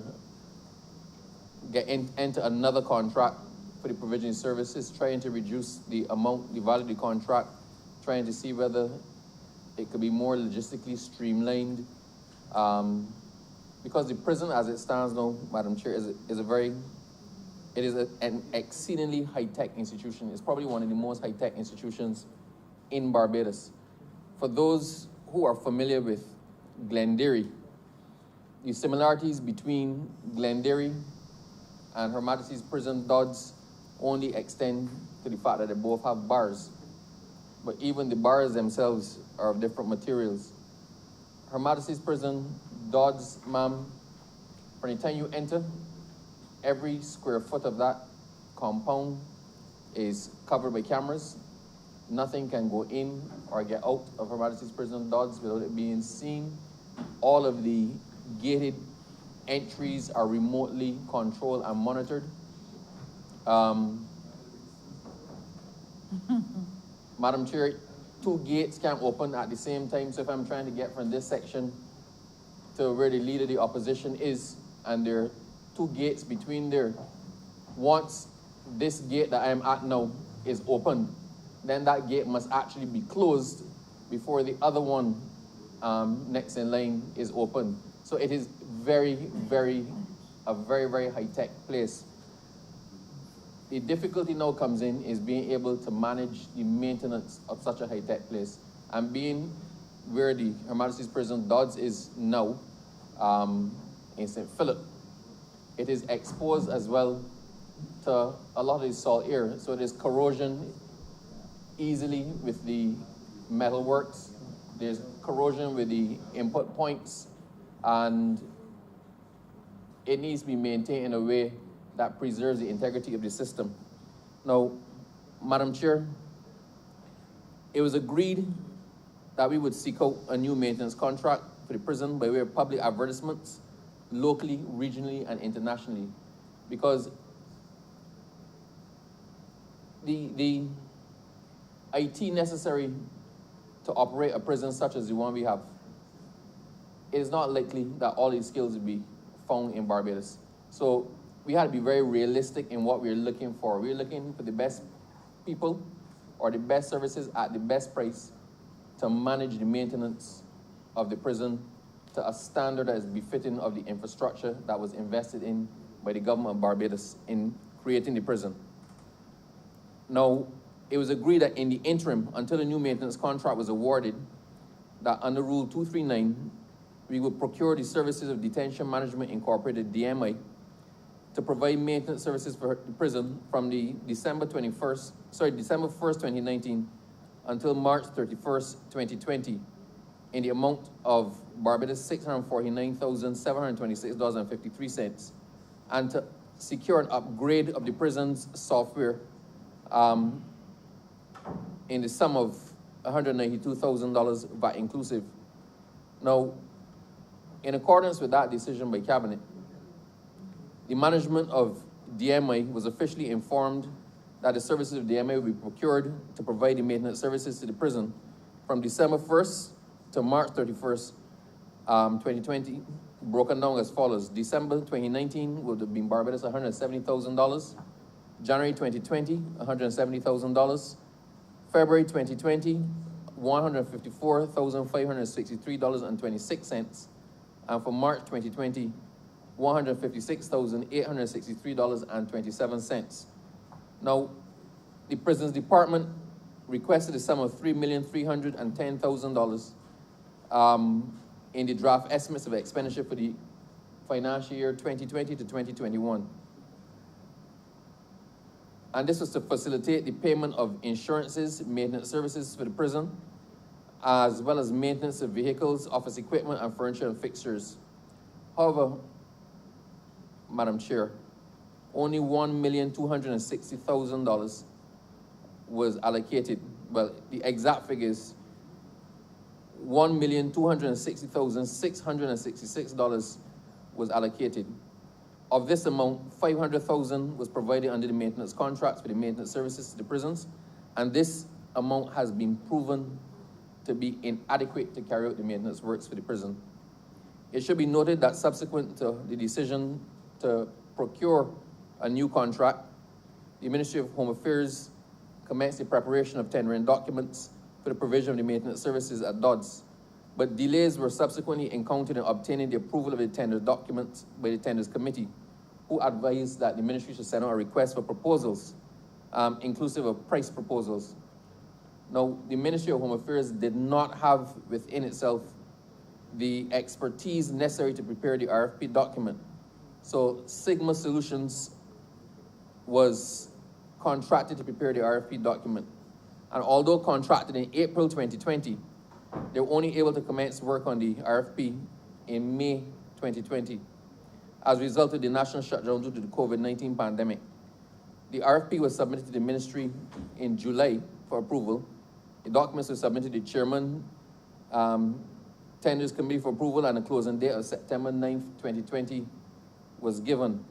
At the close of the bids, it was revealed that 3 firms had actually collected their documents, but only 1 firm had submitted the bid to the Chairman of the Tenders Committee, and that firm was DMI.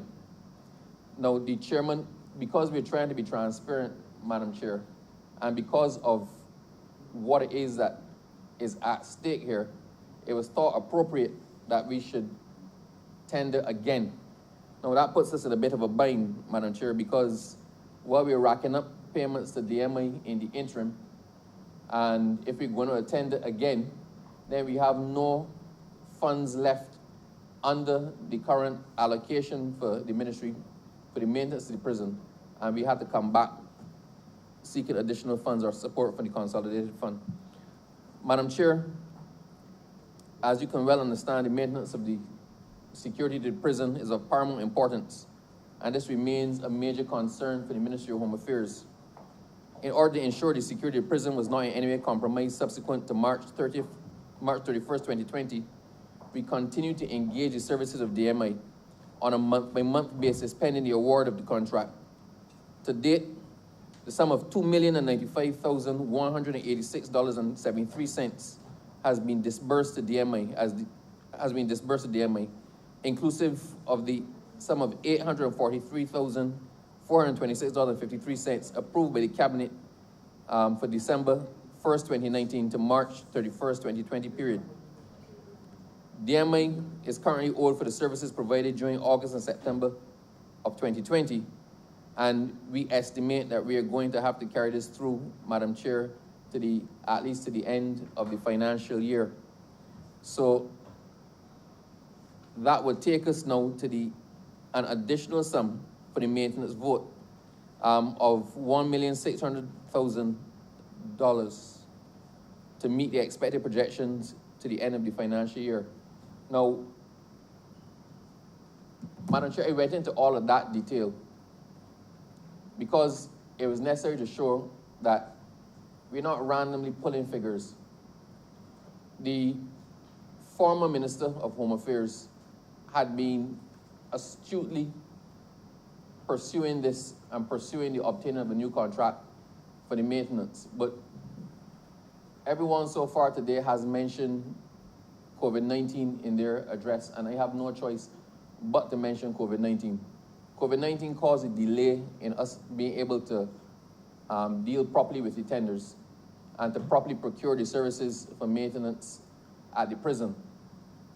Be that as it may, although we did have one company validly tendering, we did not want to use COVID as the excuse for entering back into contract with the exact same company without giving ourselves options in terms of the services which will be supplied, as well as the amount for those services. It is deemed appropriate, Madam Chair, with the Tenders Committee, in the Ministry and Cabinet itself believes it is appropriate for us to go back out, maybe advertise a little bit more widely to get the specialized services that we require.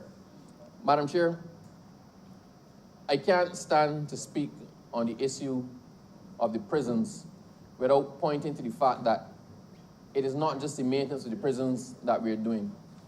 Right now, there's a holistic review of all of the operations of the prisons. We're looking not just at the incarceration aspect of the prison, but what should inform prison programs going forward. The farming program at the prison, to use an example, is under review because we don't just want to have a farming program that seeks to supply the prison or the prisoners with vegetables, but we want to use that as a mode of enhancing the opportunities for rehabilitation and re-entry, reintegration into society. At this point in time, I don't want to let the cat out of the bag, but at this point in time, we're looking at something revolutionary. We're looking at dividing the prison acreage, the available agricultural acreage, into perhaps 5 different farms, allowing independent farmers to have access to those farms well under supervision of the prison. So it's not just going to be a prison-operated program, but they're going to use prison labor. Whether it's not going to be free labor, we are looking at a system where the prisoners will be able to bank, or the prison can hold in trust, the stipend that the prisoners would earn while they're working on the farm. It solves 2 issues. Quite often we let people out of prison. Persons serve their sentence and they go back into society. They don't have 2 cents to rub together. In many instances, they're not reaccepted by their family. They don't have any support system within the communities, and they go back into the exact same environment that landed them in prison in the very first place.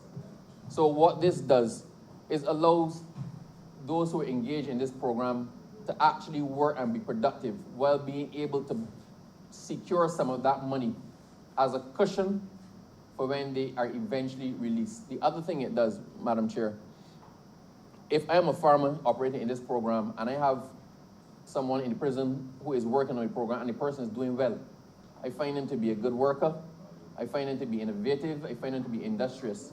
Then when that person comes out, if they can't find a job otherwise, or they're interested in furthering agriculture, they develop a passion for agriculture, well, that would be the person I'd first draw on. So it solves the other problem of how do we reintegrate them into society? How do we land them in a job? How do we provide services to allow them to actually make a meaningful contribution on the outside once they've served their time on the inside? Now, Madam Chair, I have a particular position where rehabilitation is concerned. As far as I am concerned, having been a lawyer for nearly 25 years, Madam Chair, and having been a criminal defense attorney for a large part of that, I believe when you have served your sentence, we call it paying your debt to society, but that is actually what it is. You have committed an offense, a penalty has been prescribed, and you have carried out that penalty. In the eyes of the law, your slate should be clean. The conviction still attaches to you, but your slate should be clean. You have done your duty, you have paid your penalty, you have made your amends, and you owe the state or Barbados nothing else. Now you, that person, should have a fair chance at starting a life or getting on with your life once you've come back outside. But that is the ambitious hope, but that is not the reality. Once you come out of prison, there is that stigma that attaches to you. It attaches to you when you go looking for a job. It attaches to you when you try to get into a relationship. All anybody needs to hear is that he went to prison. Anything happens, yours is the first name to be called. Anything happens in your area, the police come in knocking on your door. If we are serious, we have within our laws the possibility for expungement, Madam Chair, of convictions. And that is to lessen the blow for those persons where people don't actually know you. So you can get a clean certificate of character. So you can go applying for jobs somewhere where you're not necessarily known and starting with a clean slate or on the same footing as everybody else. Now, the reality is that sounds good, as again, in theory, and that's where people don't know you. But the reality for prisoners is Barbados is a small society. And when you come out, the fact that you have gone to prison or you have been a part of that system operates against you and is a hurdle that you constantly have to climb over for the rest of your life. And people don't care. If, Madam Chair, a man went to prison, for example, let's say he was smoking weed or he had over the allowable limit for weed, that does not mean he's a dishonest person. So that does not mean he should not be allowed to become a cashier somewhere, because his crime was not one involving dishonesty. And we tend to not make a distinction between what people go to prison for. I may be in a fight, Madam Chair. There's some people who frustrate me. There's some people who frustrate me tremendously. I have a very even temper. But let's say, for instance, myself, Madam Chair, and the Honourable Member for St. James North got in an altercation.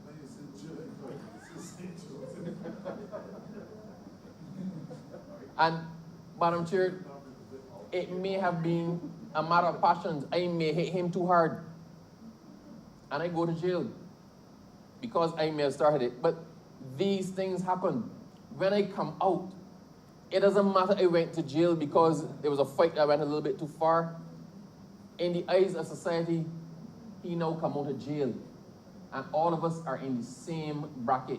And that stops people from getting on in life. So our approach to prison and the rehabilitative aspect of it, Madam Chair, needs to be one that we change.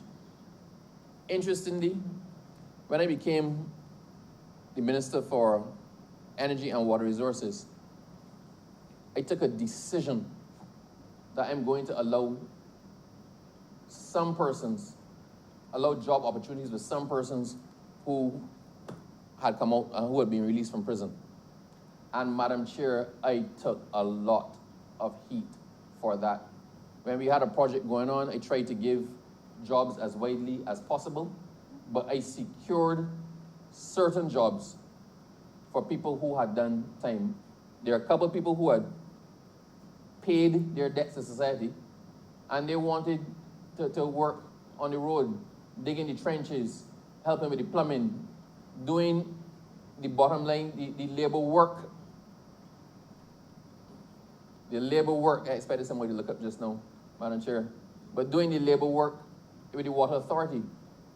And if you know, or you could hear the comments that were made and the flack that I got because those persons were given a chance. But if the government does not give them a chance, who will give them a chance? If we cannot bring them into our system, Madam Chair, and find some room for them, then civil society is not under the obligation either. Because we're the ones who determine what their debt was. We're the ones who determine exactly what had to be done by them to purge their crime.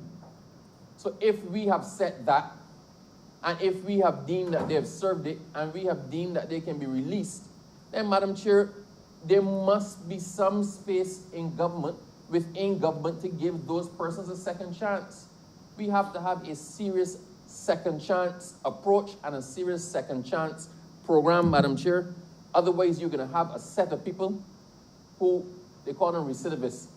They repeat their infractions. We're going to have a set of people who, by virtue of being unable to find an alternative to what they did before, will drift back into that, not just because that is what they know, but because they have no other choice at all. So I make no apologies in saying, as the Minister of Home Affairs, that I firmly believe we have to look at our prison system in its entirety. We have to look at our rehabilitation systems in their entirety. It does not just extend to the adults who serve at Her Majesty's pleasure or who have done time in our formal prison system, but it also has to deal with how we look at the young offenders, our laws that govern the young offenders, our criminal justice system as it relates to young offenders. We don't have to just try to figure out exactly what to do with them once they've committed an offense. We have to go even further and try to figure out and put in place enough social services and social resources, Madam Chair, to ensure that they don't offend in the first place. Children need constructive programs to keep them to keep their minds engaged and keep them out of trouble. Our educational system as well needs to be geared towards identifying those who are vulnerable, identifying those who, I won't say deviant, Madam Chair, but you know there are some children who are hyper and who tend to give trouble. Everybody knows who they are. You might have a niece or a nephew, you might have a child, you know a child in the neighborhood who's always the one whose name gets called when the window gets broken, when something gets stolen. You know those children. Before we get to the point of engaging those children in our judicial system, our criminal justice system, it is incumbent upon us as a government and us as a community to put measures in place, not just through the government, but including faith-based organizations, social services, community groups, to occupy our young people gainfully, give them every chance to succeed in what they're doing so that they don't have to engage the system. And Madam Chair, this is another thing. I want to compliment the Minister responsible for education and the decision of the government to try to make devices, electronic devices, available to all students in Barbados. Because what happens, whether we choose to accept it or not, we have layers of education in Barbados. Those who can afford to pay fully for their children can get the best education. Those who can afford the devices and all the textbooks, their children have an advantage that poorer families do not have. So as we are now transitioning, Madam Chair, from what we used to consider the traditional way of educating, the traditional way of learning, the traditional way of operating, the traditional way of sitting in Parliament, the traditional way of attending cabinet, we have to understand as well that if we do not put things in place to allow those most vulnerable families who have children to be able to compete and learn equally with the others who have the resources, then once again we're creating a class of persons who will engage the attention of the judicial system and the criminal justice system. So, Madam Chair, it is not just about maintaining at Her Majesty's Prison Dodds. It's not just about putting things in place to make life more useful for those who are in Dodds, right? But it's also at look at exactly what we can do as a country to keep our people out of the structured system, which is the criminal justice system. Madam Chair, one other thing, there had been a number of rumblings recently, and people validly asking, now that we've had restrictions to the visits in prison, and attorneys be able to see their clients in person in prison, and faith-based organizations and social services being able to deal directly with the prisoners. Because of COVID, prison being a closed community, you have to be very careful what goes into prison, because within the prison community, infections, diseases, viruses will spread like wildfire. So it was deemed necessary at the beginning of COVID to actually severely restrict certain things for the protection of those who are in our custody.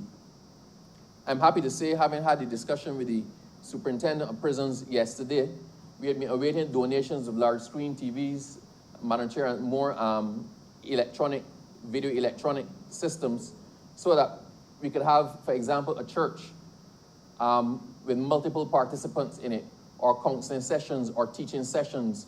So all of that infrastructure is almost in place, and is expected that by the 1st of November, that we'll be able to resume interactions with the faith-based organizations, with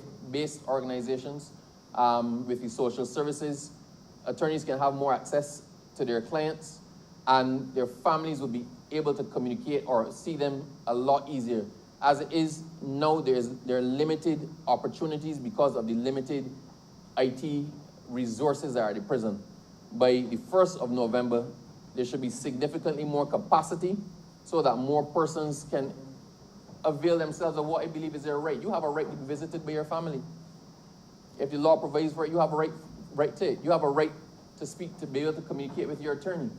You have a right in prison to practice your faith, and if your faith requires instruction from someone who is not in the prison, then you have a right to be able to access that person.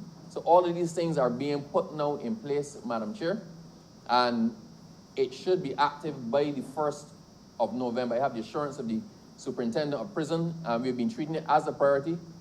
So for all of those who have been asking recently in the press and in interviews, Madam Chair, that is coming on stream by the 1st of November 2020. So,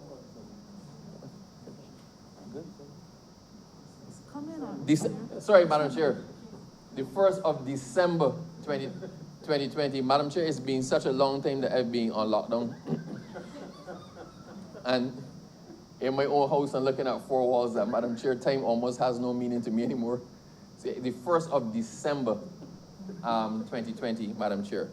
So, Madam Chair, I do ask that the supplementary provision, let me just get back to the exact number, Madam Chair, in the sum of $2,254,239 under Head 33, Ministry of Home Affairs, in particular Program 243, Subprogram 252, which is the Prisons Department. I do ask that that supplementary provision stand for.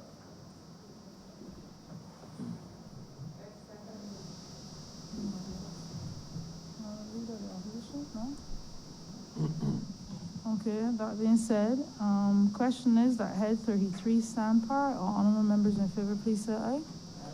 All those against, please say nay. Methinks the ayes have it.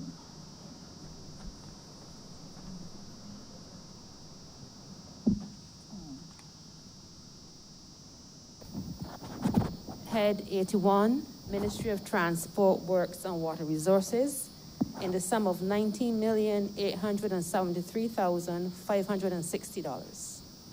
Honorable member for St. John. Thank you, Madam Chair.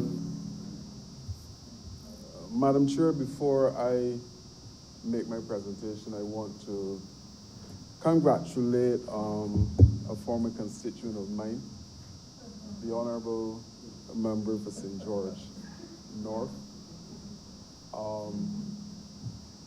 and to share what may very well be a little bit of history here, because today, Mr. Speaker, she embarked on, Madam Chair, she embarked on a new journey, and today in this room, we had 2 sitting MPs and 1 former MP, Mr. Delight Bradshaw. And the history there, Madam Chair, is the fact that all 3 of us came from the same village in the constituency of St. John. And by extension, we have a product of Mr. Bradshaw, who's also a sitting MP. So there is something maybe special in this small village in the constituency of St. John. So I want to congratulate now my colleague, the Honorable Member for St. George North. Madam Chair, the matter before us is related to a project called the Water Supply Network Upgrade Project. And the funds being requested here by the committee is to complete that particular project at the Barbados Water Authority.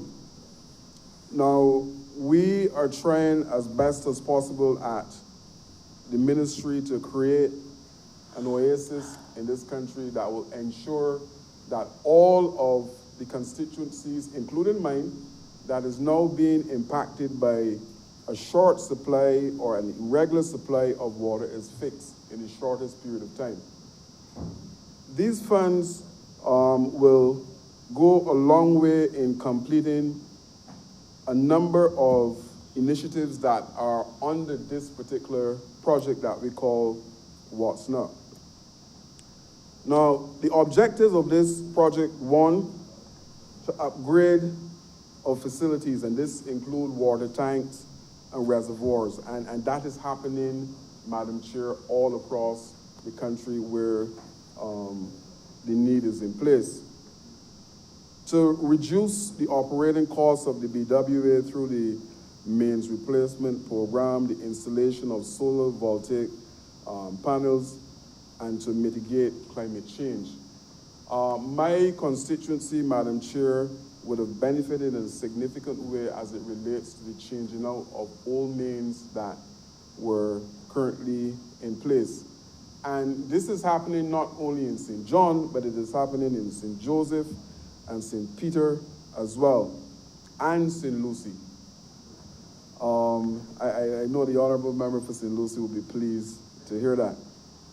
So I want to suggest to those constituents, not only in St. John, that right now there is a little bit of discomfort because of the mains lane program, but this is the cost that we pay to ensure that everybody is satisfied with the output of water as a result of this particular project. And to provide some information about the project, further information about the project, we've completed the acquisition of pipes and fittings. The current areas that are in progress, we have the rehabilitation of 10 reservoirs and the erection of 4 tanks. To date, we have reservoirs at Half Acre, St. Lucie, Shop Hill in St. Thomas, Golden Ridge in St. George, and Providence in Christchurch. As it relates to the tanks, Madam Chair, we have Half Acre in St. Lucie, Mount Stepney in St. Peter, Indian Ground also in St. Peter, and Ellerton in St. George. And I would have mentioned before, Madam Chair, that the mains replacement program is extensive. To date, the target for this particular project was 23 kilometers, and we're pleased at this point in time to indicate that 22 kilometers out of those 23 are completed. So the truth is that the project is definitely taking shape, and this additional injection of capital will ensure that the project is successful and that we can have water flowing through the eastern corridors that are now being severely impacted as a result of that. Madam Chair, I want to touch on another area that is very, very dear to me, which I mentioned just now, the Vineyard Augmentation Project that seeks to push water through that eastern corridor that I mentioned before. And plans are in train as I speak to ensure that contractors are coming in to put what may be considered to be the final piece of the puzzle in place, and this would be the erection of two 7,000 gallon tanks at Mount Pleasant in the constituency of St. John. The laying of pipes is well in advance, even though that we were impacted by rain and we would have missed out probably on a week by now as it relates to the progress of that particular project. But all plans are in place to have water flowing in that particular corridor by Christmas. We're saying Christmas water. The truth is that the project date is expected to come in early January, but we are optimistic that we can deliver this project on time and within the budget so that persons, yes, holy water minister, member of the city, Christmas water. So that is really and truly on the way. The majority of the contractors who are working on that particular project are well in advance of where the targets that they would have set prior to the start.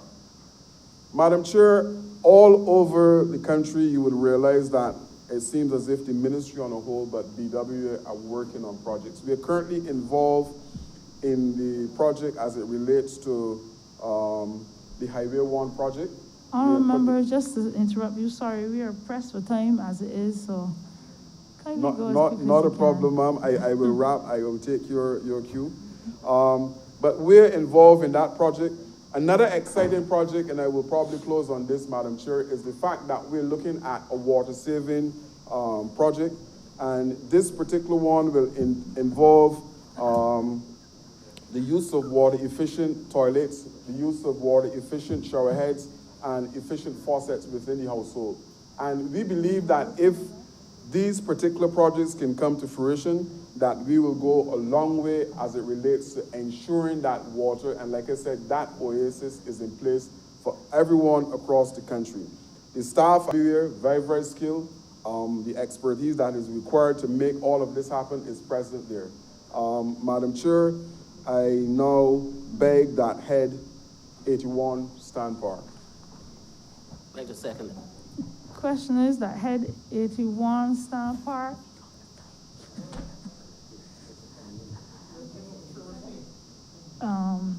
Jeffrey. Question is that Head 81 stand par. All honourable members in favor, please say aye. All those against, please say nay. Methinks the ayes have it.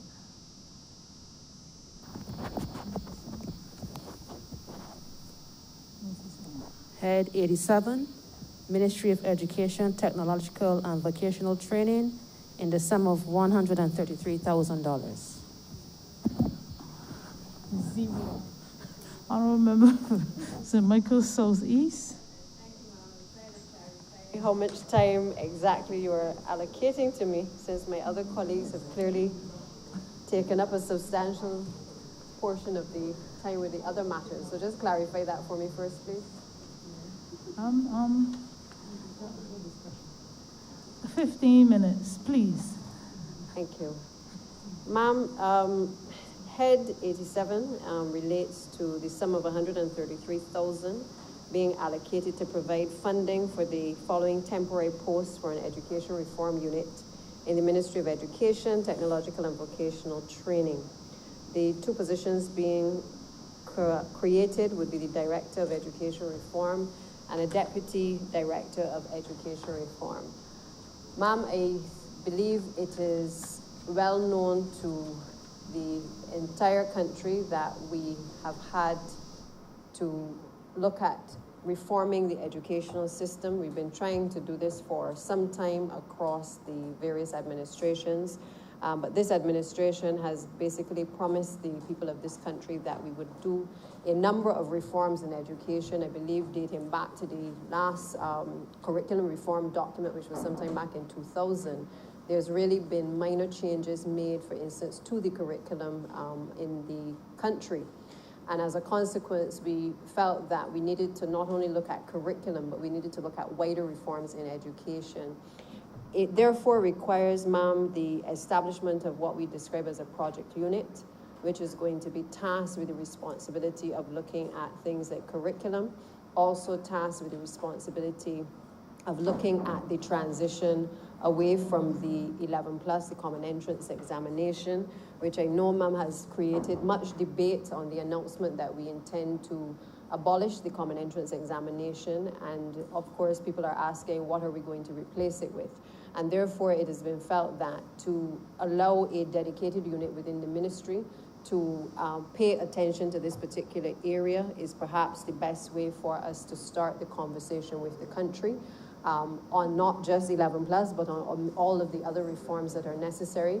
I also want to mention, ma'am, that as we prepare for the jobs of the future, given the fact that many of the jobs that exist today are not certainly going to exist 10 years or even 5 years from now, it is important that we prepare our young people for the world of work that will look very differently from what we are accustomed to.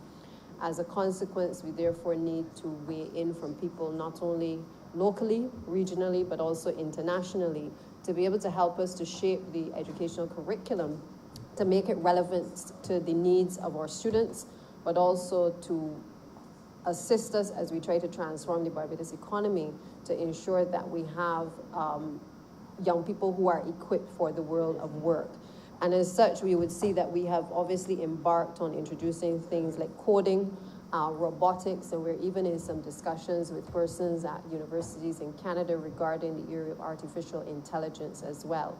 It therefore means, Madam Chair, that we have to take some risks, we have to take some advice from outside, we have to basically be very clinical in the way in which we start to approach reforms, particularly because this is a period where we're going to have to talk the country through the level of reforms that may be necessary, whether it is from the nursery system, the primary system, or the tertiary system. We're going to have to talk the country through the nature of the reforms that are necessary to be able to stop our people from saying young people are coming out of school with no certificates, or that a child has spent the greater part of his or her life in the educational system, but has come out perhaps with a skill, but while they were in school, they were certainly not able to tap in through the current educational system into being able to properly explore their talent. So we want to be in a position to address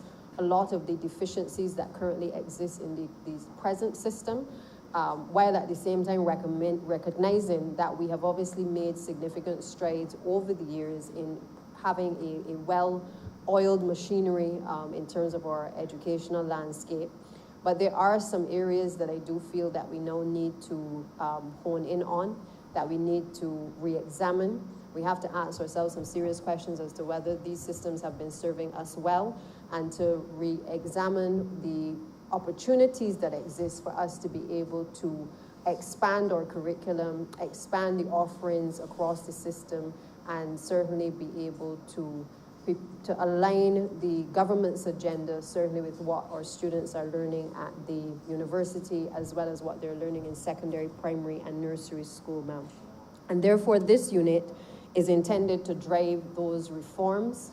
It is intended that working in tandem with the main ministry, along with all of the various stakeholders, the unions, the teachers, principals, that we will be able to have a series of consultations across the country that will begin the discussion about the new system that we are proposing.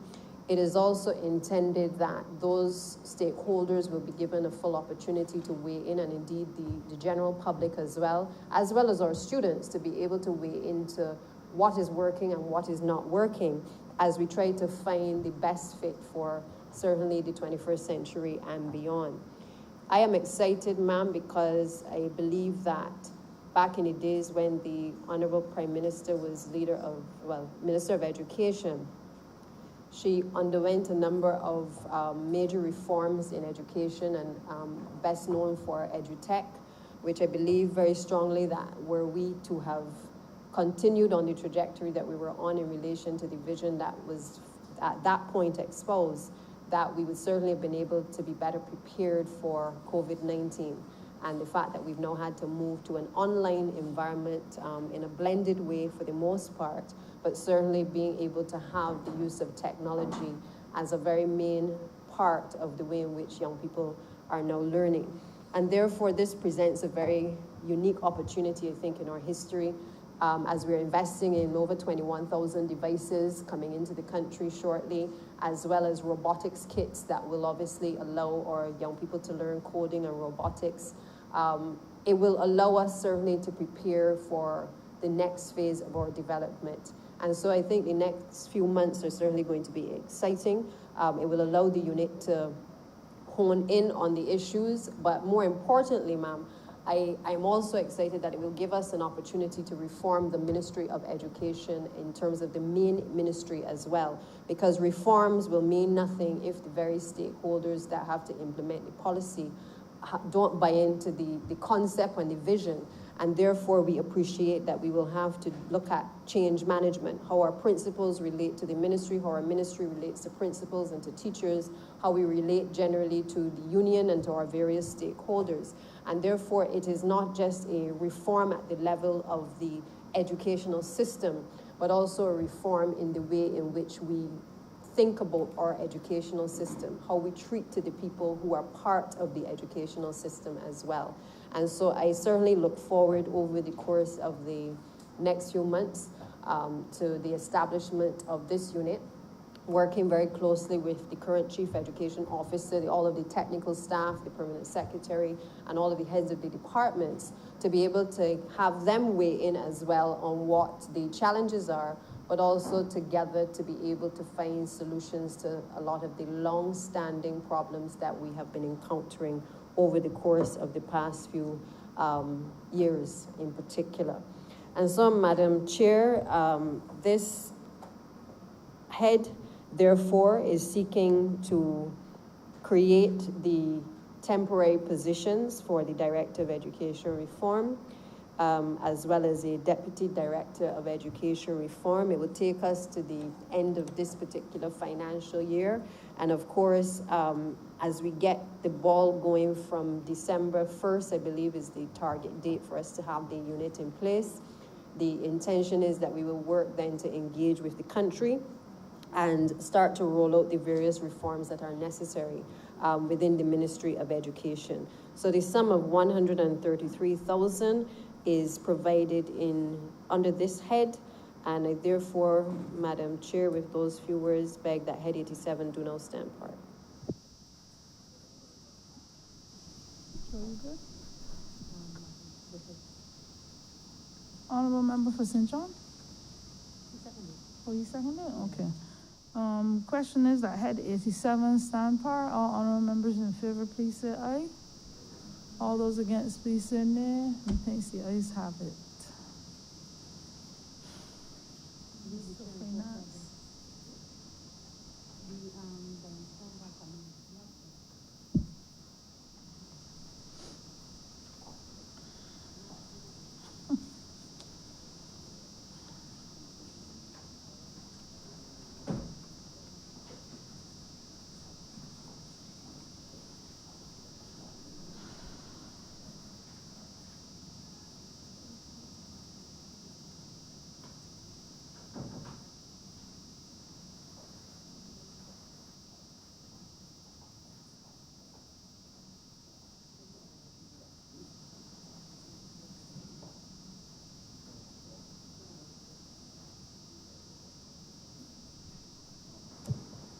Honorable Member for St. Michael Southeast. Madam Deputy Chair, I beg to move that you do not leave the chair and report progress to His Honor, the Speaker. Sorry, passing of one money resolution in Standing Finance Committee. question is, I do now report to His Honor the Speaker the passing of one money resolution in Standing Finance Committee. All honorable members in favor, please say aye.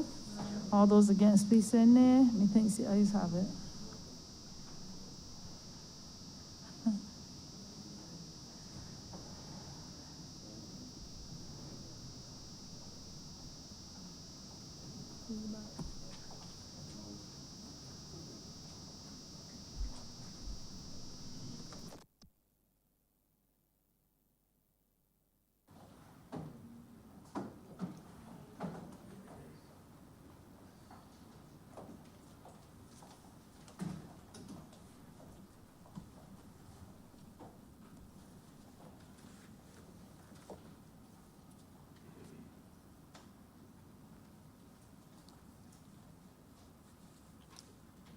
The chairman of committees has reported the passing of one money resolution in Standing Finance Committee.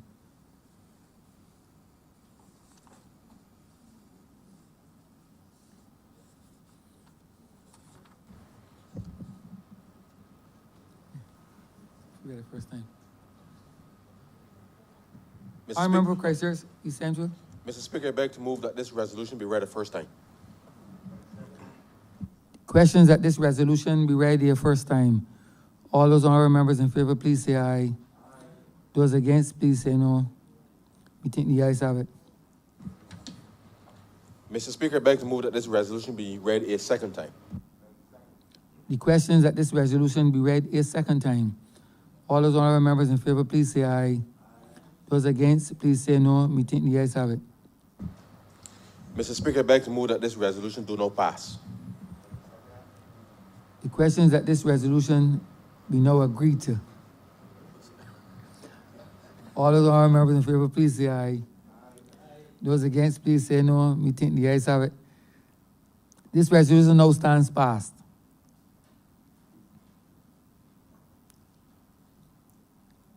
Committal, sir, of announcements. Yes, we can.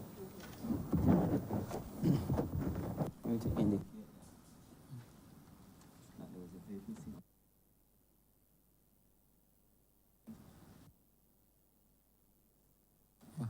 Give a second.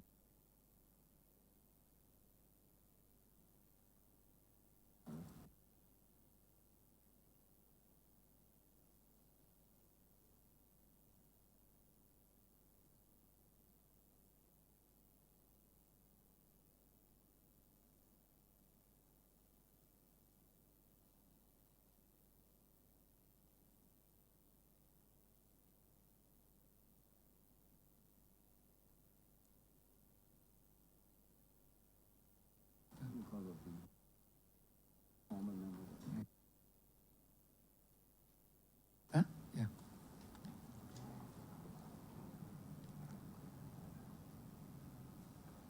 Right. A vacancy has arisen as a result of the resignation of the former Deputy Speaker, the former member for St. George North. In relation to the standing, yes, in relation to the standing orders committee. Right. In accordance with Standing Order 60.9, I hereby nominate the new Deputy Speaker, the Honorable Member for St. Michael Northwest,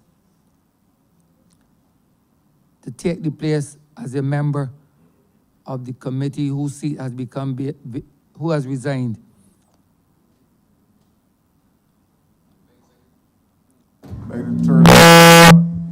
You're jumping ahead. Thank you, Honorable Leader, Government Business. Thank you, Mr. Speaker. I beg to move that the Honourable Member for St. Michael Northwest be appointed to the Standing Finance Committee. Standing Orders Committee, sorry. The questions that the Honorable Member for St. Michael Northwest be appointed to the Standing Order Committee. All those honorable members in favor, please say aye. Those against, please say no. We think the ayes have it. The Honorable Member for St. Michael Northwest is hereby appointed to the Standing Order Committee.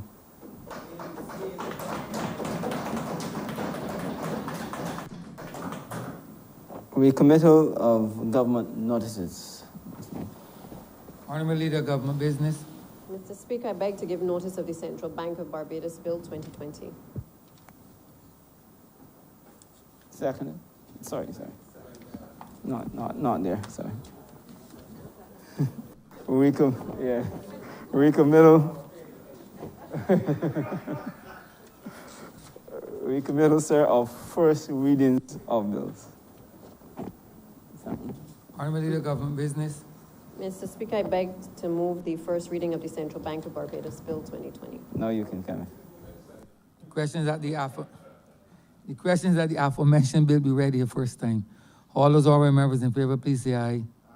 Those against, please say no. Me think the ayes have it.